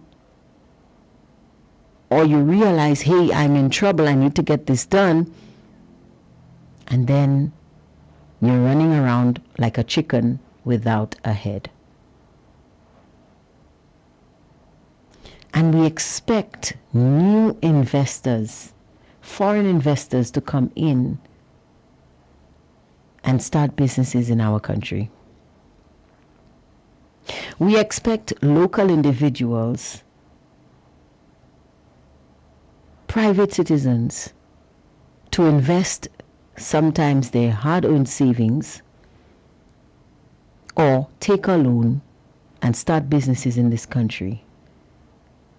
I remember when I interviewed Dominic Fede, he said that he almost went broke trying to open a business in St. Lucia. It took so long for him to get off the ground that he almost ran out of money. Why is that so? How are people supposed to live? Because you guys would recall since 2021, the push from the government is create your own employment. Don't expect us to invest in anything. Don't expect us to go out there looking for any foreign investment to come and start businesses on island. You create your own employment, and we're going to help you by giving you access to funding. And the big push was community tourism. You guys remember MSME loan grant, youth economy, so on and so forth, blah, blah, blah. Baba, black sheep, have you any wool? All of that. And after the government sold that nice pipe dream to the public in 2021, they're coming now in 2026 to create a department, a ease of doing business department. Talk about putting the cart before the horse. And that is my whole problem with this SLP administration. They continue to sell us half-baked policies. They continue to peddle cosmetic changes as transformative. They continue to wrap you up, tie you up, hog tie you with bureaucratic red tape, and tell you that they are putting you first. Meanwhile, they don't have to go through, the government ministers don't have to go through all of that when they want to get something done. They simply call up a permanent secretary here, this person, that, and I need this done.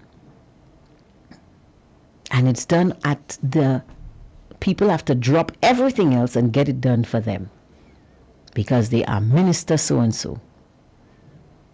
And you don't want to be on their bad side. Who you know, or rather, who knows you and who's willing to go to bat for you. While the average St. Lucian is mired in bureaucratic quicksand, to to go through with a process as simple as renewing your driver's license, renewing your passport, getting a new birth certificate. And God forbid, when you get that new birth certificate, it has one T that is not crossed or one I that is not dotted, then your life becomes a nightmare. Tell us your experiences, St. Lucia. Have you had to deal with these situations? The phone lines are open, 572-3473 on the WhatsApp platform. Let me know what you have been going through. Because for some reason in St. Lucia, we have forgotten that we have a voice. So these things affect us, and we sit here and we say nothing. We grin and bear it. We say, well, that's how things are, instead of looking to talk about it, to open the conversation and try to change it. And then the chosen few, the we few, like myself, who insist on speaking out about these issues, you find yourself labeled enemy of the state. You hear the Prime Minister come out and say, oh, when you talk about these things, you're not affecting me, the Prime Minister. You're not affecting the government ministers. The only person who suffers is the country. And he says that without realizing that the people he is speaking to, the people he is addressing, they are the country. Not the sticks and stones. Not the trees and shrubs. Not the ocean, not the sky, not the wind, not the clouds. The people are the country. That's why the motto says the land, the people, the light. The people are the country.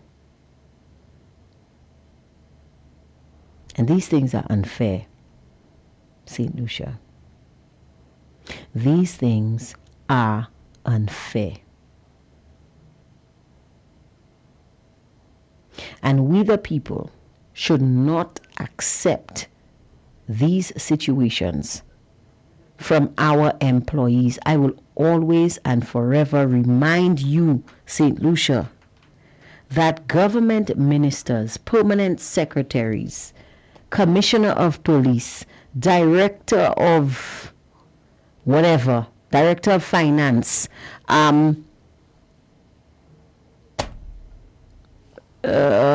person in charge of electoral department or the place where you get your ID card, person in charge of the registry, all of these individuals, Prime Minister, Deputy Prime Minister, Assistant Prime Minister, because I don't know, we have ministers in the office of the Prime Minister, so I don't know if that minister is an Assistant Prime Minister, because these people just hand out labels every day.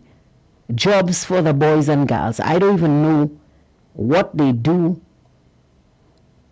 I don't know if what this minister is doing. I hope somebody knows and can help me, because she's the minister in the office of the Prime Minister. Is she just waking up every day, putting on a red outfit and going to sit in the office of the Prime Minister? What are her duties? What is she doing there? I don't know. But all of these individuals who I have indicated, every single one of them are our employees. They are public servants answerable to us, the people. Good afternoon, caller. You are on the air. Hello, Timmy, Sanji. How are you? I'm not too bad, thanks. Yeah. I'm listening to you, and it helped me go back to a previous conversation we had. Well, you remember the time we were talking about some people in position, they start multiple projects and they cannot finish it. And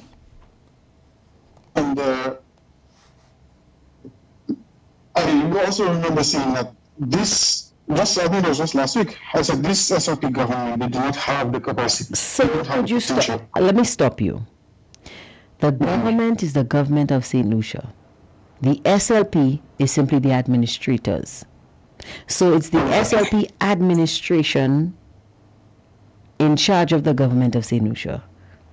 Let's get it right. Let's stop saying SLP government. SLP does not have a government.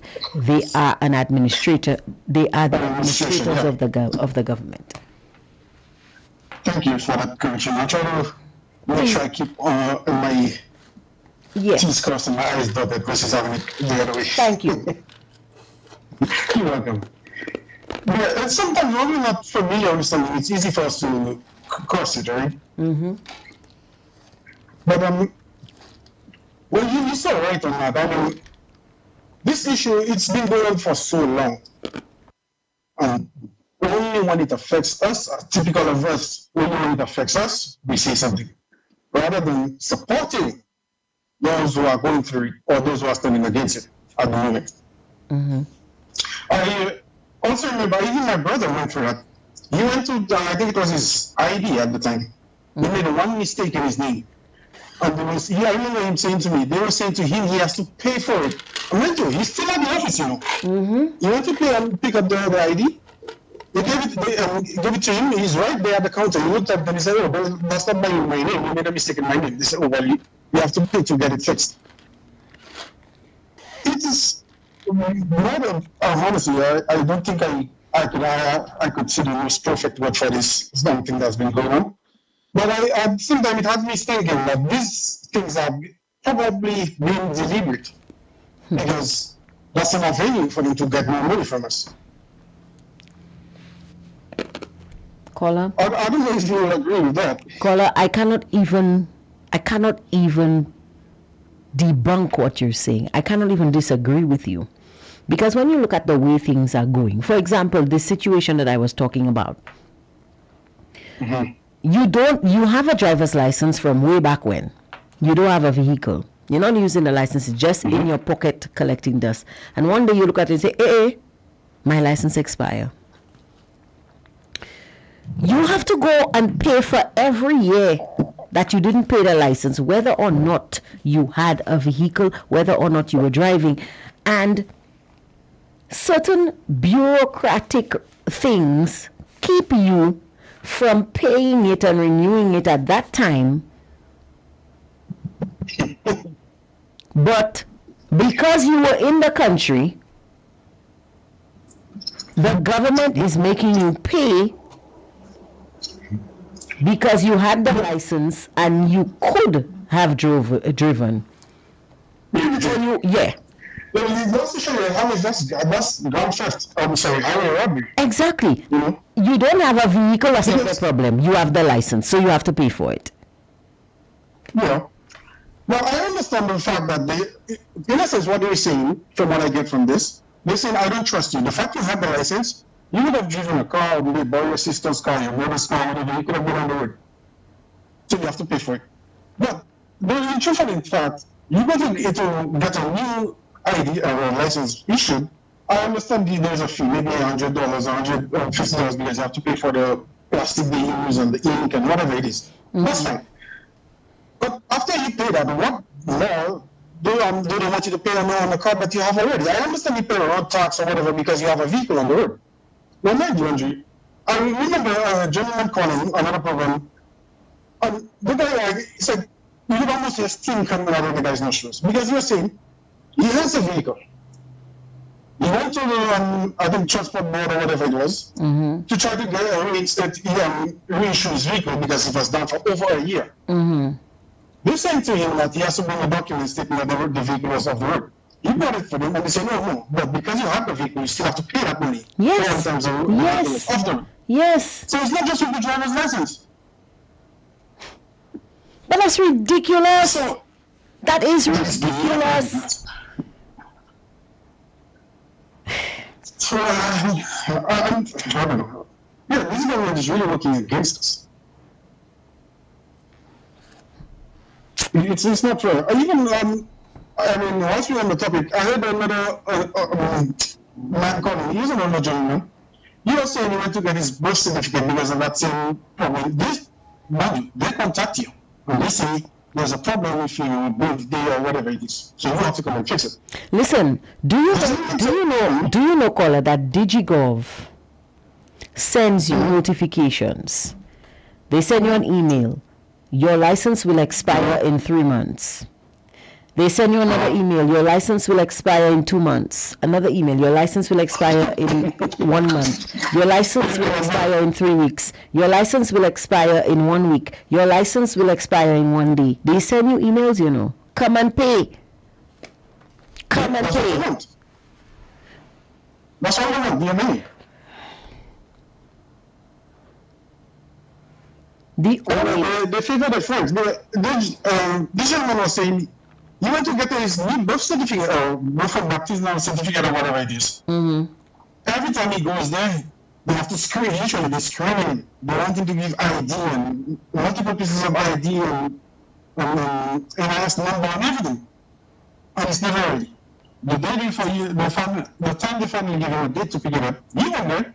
When he got there, they were saying to him that somebody else, they issued his certificate to somebody else. What? When he goes there as an individual, who is that they have to screen him, but somehow they just happen to give it to somebody else. What? How does that make sense, caller? Explain that to me. How does that make sense? Trust me, that does not make sense. Dollars, nothing to me. Not even pesos. Yeah, you can imagine that. I mean, I'm still trying to wrap my head around this thing. I don't know, but I think I would have thrown a fit in there. Let me tell you. I went through a situation once where my mom was trying to get, my brother had gotten a job in the public service as a teacher. Mm-hmm. And the same situation, birth baptism certificate has your name, birth certificate doesn't have your name. So my mother had to go and do the rectification herself and so on and so forth. For months, my brother could not get paid because the public service doesn't pay you by check. Right? You have to have a bank account. To open a bank account, you need the birth certificate. And he could not get paid because he needed a bank account so that they can send the money. So my mom is going up and down to the registry to try to rectify this thing, to get the birth certificate. She's done everything they've asked her to do. They ask her to bring her mother maiden name, her great-grandmother age when she started having children, the slave ship our ancestors come across on, the keys to the shackles that the original ancestor had, what part of Africa he was stolen from, what time of day, everything. What tribe you from, what slave ship you came up, your ancestors came across on, where did they stop for water, where did they stop for fuel, everything. If there were any hurricanes at the time of the transatlantic crossing, all of that you have to bring for them. So you go out and then they want DNA analysis to say how many Caucasians you have in your family, how many Aborigines, how many Arawaks, how many Caribs. So you go, you get everything and you come back. And they tell you this document will be ready in the next 2 weeks. So you're confident that you bring everything they ask you for. Okay? They even want to know which animal that came up that was on the ark with Noah that your ancestors from way back when collected and read. You know, all that you need to know. All that you need to know. Which one of Noah's children started your bloodline. All that you need to know. Yep. And which animal they took off the ark. So you have to bring all of the evidence for that. And you bring it, they tell you, okay, 2 weeks. 2 weeks time, the lady goes there, no birth certificate. They tell her, come back in another week. Another week. She just expect you to accept it. Now, listen, this is after you've been sitting in there, warming up chair, playing musical chairs, because you seated on chairs. Remember that time it was they were shifting, and you sit on that chair, then you have to move up to the next chair, and you're moving up, and you're going to look for that birth certificate, right? After sitting there, right, after playing musical chairs for 2.5 hours, you get there, you give your name, you say, they tell me it's ready today, and they tell you, no, it's not ready. Let me tell you something. For the first time, I saw a quiz. You know when the old people tell you a quiz guy for me? One quiz take my mother inside the birth certificate office. For other reasons. When she was listen to me. When she was done with them, she did not even go because she don't want to miss that turn. Listen to me. When my mother was done with them inside there, you know what the guy in charge told her? Come, give me all the names of the people that live at your home, because I'm going to give you birth certificates for all of them, so you never come here again. I don't want to know if they have or they don't have. I'm issuing. So that day we got birth certificate for grandmother, grandfather, grandchild, original child, mother, father, nene, auntie, power, great-grand, everybody. All our ancestors got birth certificates. Exactly. It should not be that. It should not be that. Like the previous caller said, there's some, like, as a country, we don't grow. Like, they can't talk about the latest technology or was it digital transformation. Digital transformation. That's the thing. But world class. It's like giving a tab or cell phone to Flintstones. They deliberate. Even I remember my parents went through the same thing. I remember having a conversation with my father, but they contacted both my parents and said, "Oh, there was a problem with their birthdays. They have to come and rectify it." Okay. They said, "Well, okay, fine. Well, whatever. Let's do it." Then they're saying, "Okay, you have to pay." So I remember talking to my father, and I said to my father, like, "Well, why is it that you have to pay if they're the ones who said that their system has a problem?" He said to me, "You said the exact same thing to them." So when I asked him, "Well, so do you have an ID?" He said, "Yes, he has an ID. He's using his ID. He's able to use his ID." I said, "Well, as long as you're able to use your ID, you've been using it all your life. That's how you know it is to be. Just leave it as that." But now you have to renew the ID, caller. Caller, now the ID expires. In fact, I should check my purse to make sure my ID has not expired, because you see me today, I get in a quiz on these people too. Your ID now expires, and you need the birth certificate to go and renew the ID. Now, when you have, like, for example, I now have an issue where my mother's name, and it's the same registry that made the mistake, they put my mother's name back to front on her birth certificate, and so it's back to front on all of our birth certificates. So now we have to pay to rectify it. Honestly, that's the money garbage. And some of these things goes back to the person. I think some of these priests back in the day, they used to dabble a little bit too much in the sacramental wine. And we have to deal with these situations. No, but listen, sometimes when you're not in a situation, you can laugh. But these are serious issues that people face on a daily basis. And now that you've said that, now that I'm going through this hullabaloo with my driver's license, I think I will check my ID card, because if you see that ID card expire, I'm up shit without a paddle. Because I cannot renew. Listen, without the rectification on my birth certificate, I cannot renew my passport.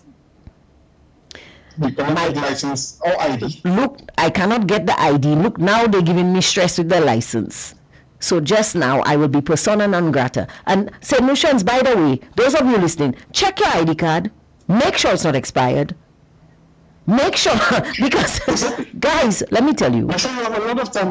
Make sure before. Yes, I agree with you there. Like our ancestor do ta point du vin avant du point.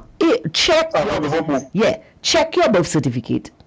Check your passport. Check your driver's license. Check your ID, and make sure these things are not expired, so that Or close to expiring. Or close to expiring, so that you have problems. Because let me tell you, these things giving you gray hairs in places that you didn't even know gray hairs were possible. You might just look in the mirror after you come. No, after you come from the registry, you might just look in the mirror and see your eyelashes going gray. Yeah. I know for sure now, so I have gray hairs on my knees because these people are really frustrating me. I tell you. And nobody's talking about it. And you know what happens? Mm-hmm. These things happen to us. We go home and we grumble to our spouse, we grumble to our mother, we grumble to our father, we grumble to our brother, we grumble to our sister, we talk to our friends, but we do nothing to fix it. That is the other problem. That's the reason why this administration keeps insulting us like that.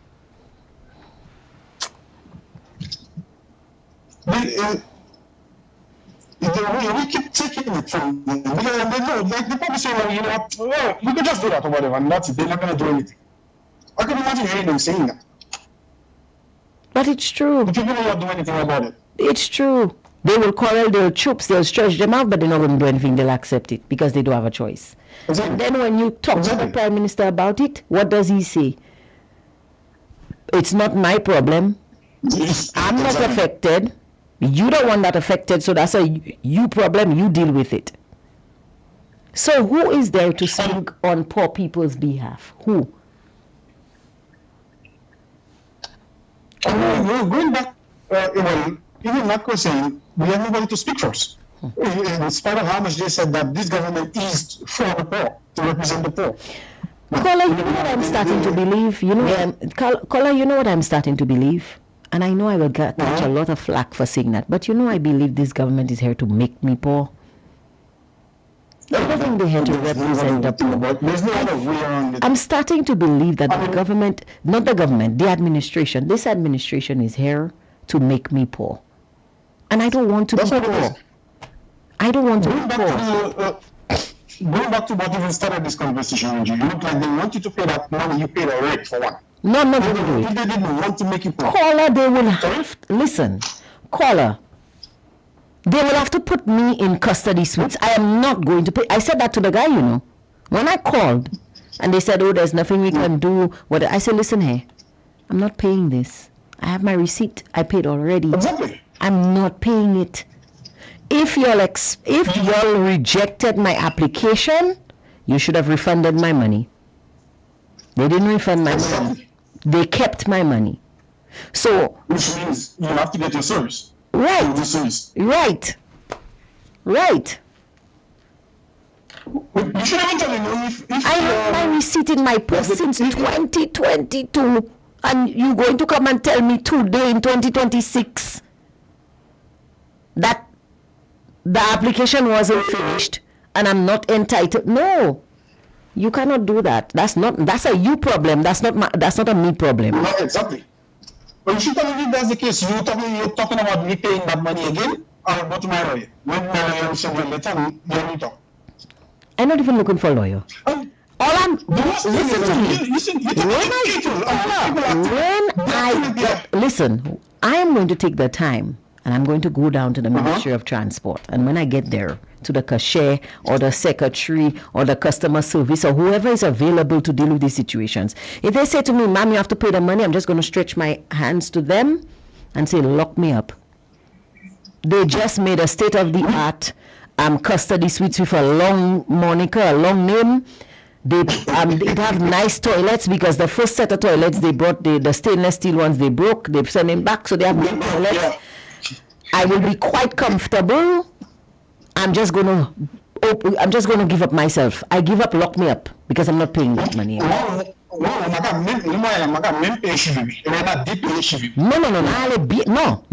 Now like a tea suitcase beer pack.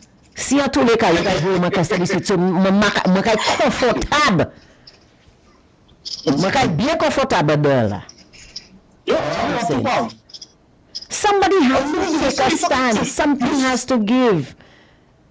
Exactly. And you see, you're talking to people, but they're acting like they are programs. Well, that's them, eh? We need somebody to come and edit them and to fix them or edit them. Like, seriously, come on, man. Caller, I am telling you. And I'm going to tell you the day I'm going there, you know. I plan on going there tomorrow. Now, if y'all don't have a show tomorrow, come and look for me at Custody Suites. Yeah, come and look for me at Custody Suites. And when you come in, I like coffee. I like to be warm. So if you can bring me a comforter, I like to sleep with 2 pillows. I don't know how many pillows they issuing you in there. But if you come in to see me, walk with 2 pillows. Because I like to sleep with my head elevated. I am not paying money that I already paid in 2022 here in 2026. The government will have to give me my money back. And as far as I'm concerned, I might not even renew that license anyway because by sa commencé à faire mochi. My point. Yeah, that's the thing. If you renew it every year, is an additional 150. But if you just buy a new license, what are you driving on that? Yes. Why am I? And like you said, the vehicle was down for so many years. Yeah. Because sometimes these vehicles, and let me tell you something. With the current state of the economy, caller, I know you call from the diaspora, but let me tell you something. St. Lucians cannot afford to keep vehicles on the road, you know. The vehicles that are on the road, listen to me.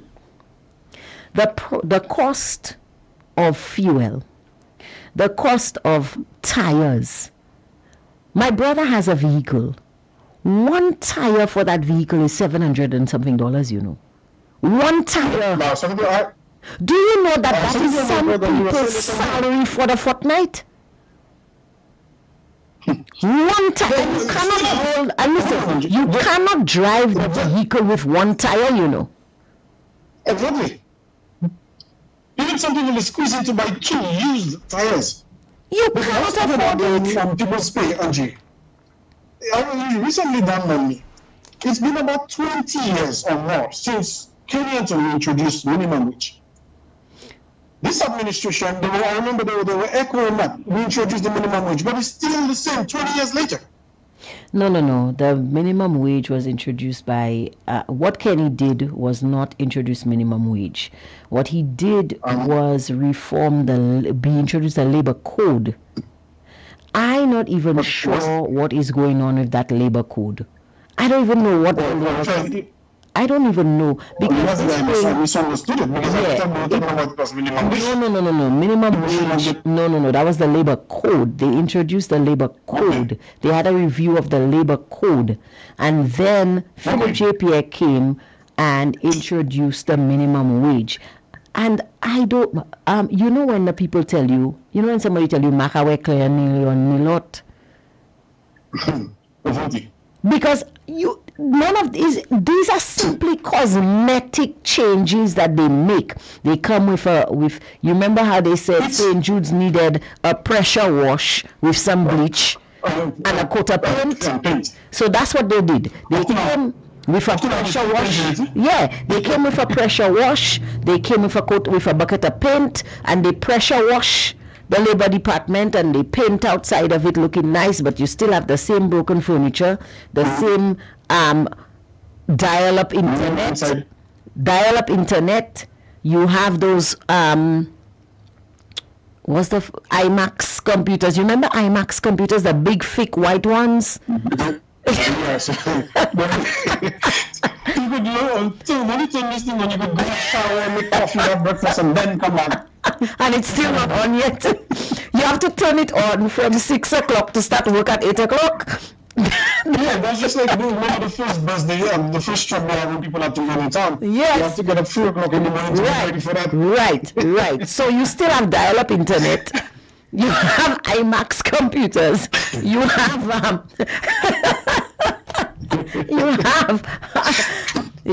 people the pens they have. I don't even know. I think they have quills with ink pots. Yes.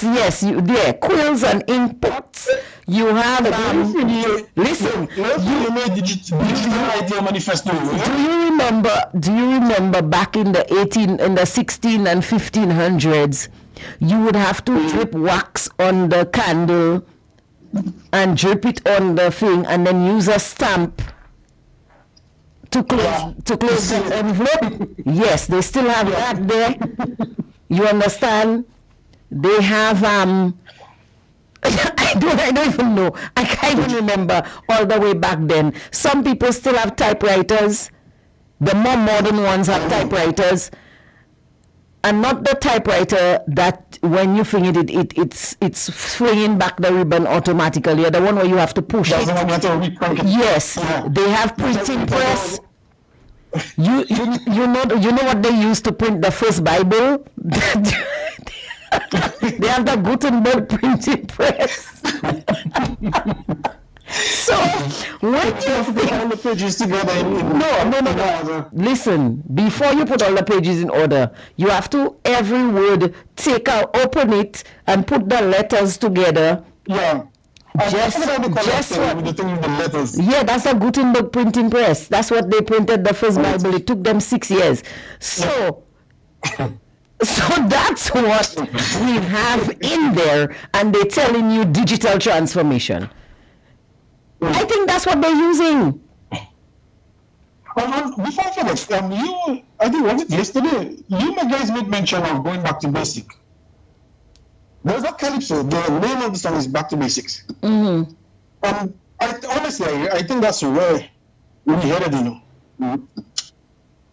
If you mean it's a Trinidadian song with the song, it's really, as you call it, authentic, genuine calypso. Mm-hmm. It's funny, but it's a reality. The truth is the truth. Now, listen, guys, I'm warning you. Make sure your documents are in order. And not only that, if you had put all your great-grandmother's implements in a box and you had thrown it away, try and go back to Dayglow and recover these artifacts because you're going to need it soon. I wish if my brother could call and give his story, because I made mention of it, but it happened in church.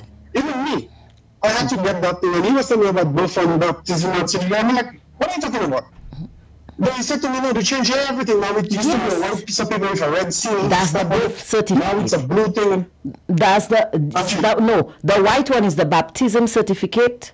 Yeah. That's the one, the white paper with the red seal that you used to know and love. Now you need the green paper. Yeah. Well, that's what I'm saying. He was trying to explain it to me. My head was in a different place. So I was like, what is he talking about? Like, but the good thing, at least at the time, I had the money. So here's the thing now. I thought because he was there, he would be able to do it for me. No.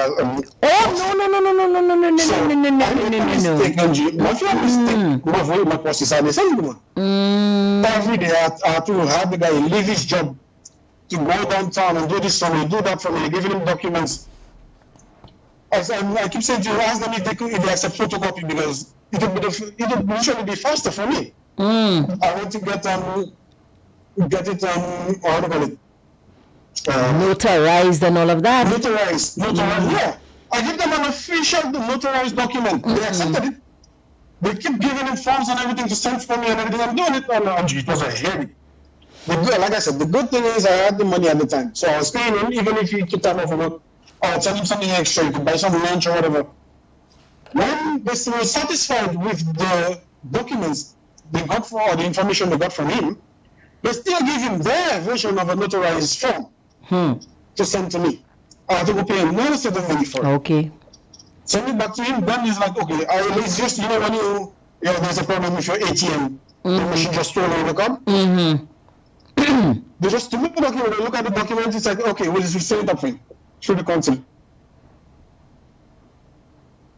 So basically the ATM swallow your card. In the consulate, yeah, you have to just turn on the card for me, you gotta go like.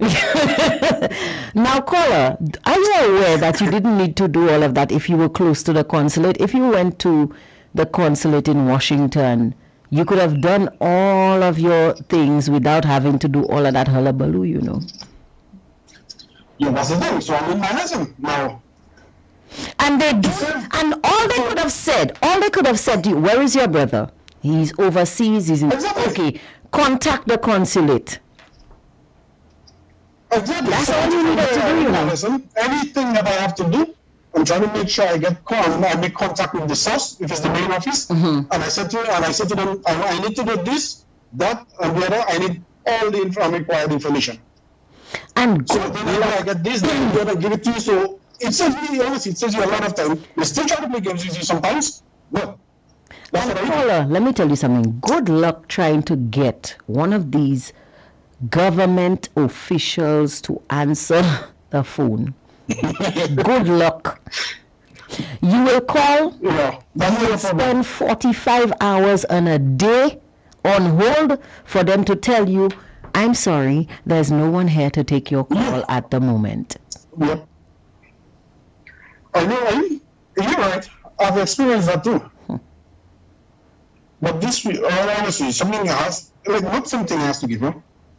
We need what we need, and they have to give us what we need.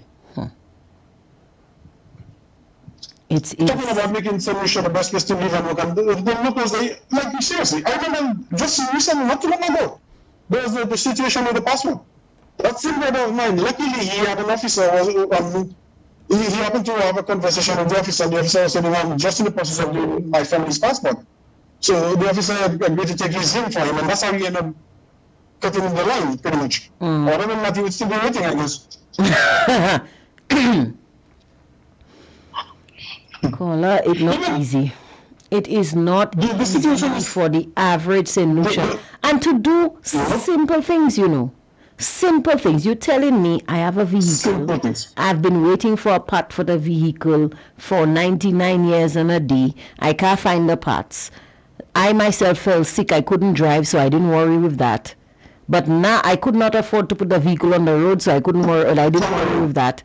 Now that I can afford, for all the days when I couldn't afford, I have to afford to pay a road tax or to pay a license. That is ridiculous. That's absolute nonsense. That is foolishness. I'm telling you, the guy he said he brought the document to them from the body shop to let them know that the car was sitting there all the time. It was not roadworthy. He couldn't use it. They still didn't consider it. Caller, let me tell you something. They do that both with the vehicle and your license. Let me tell you something, caller. These people will continue to piss in our face and call us and call it rain because we St. Lucians, we do not speak up. We accept foolishness.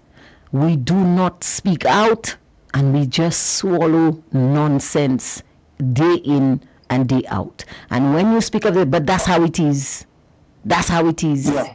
That's just how it is. That's not how it's supposed to be. But if you happen to speak up in the right place, they say that ease of man. You don't have to be like that or whatever. Right. What can I do? Maybe they'll try to bribe you, so you just show up. Or So honestly, as long as we are not sellouts, they will not get away with it.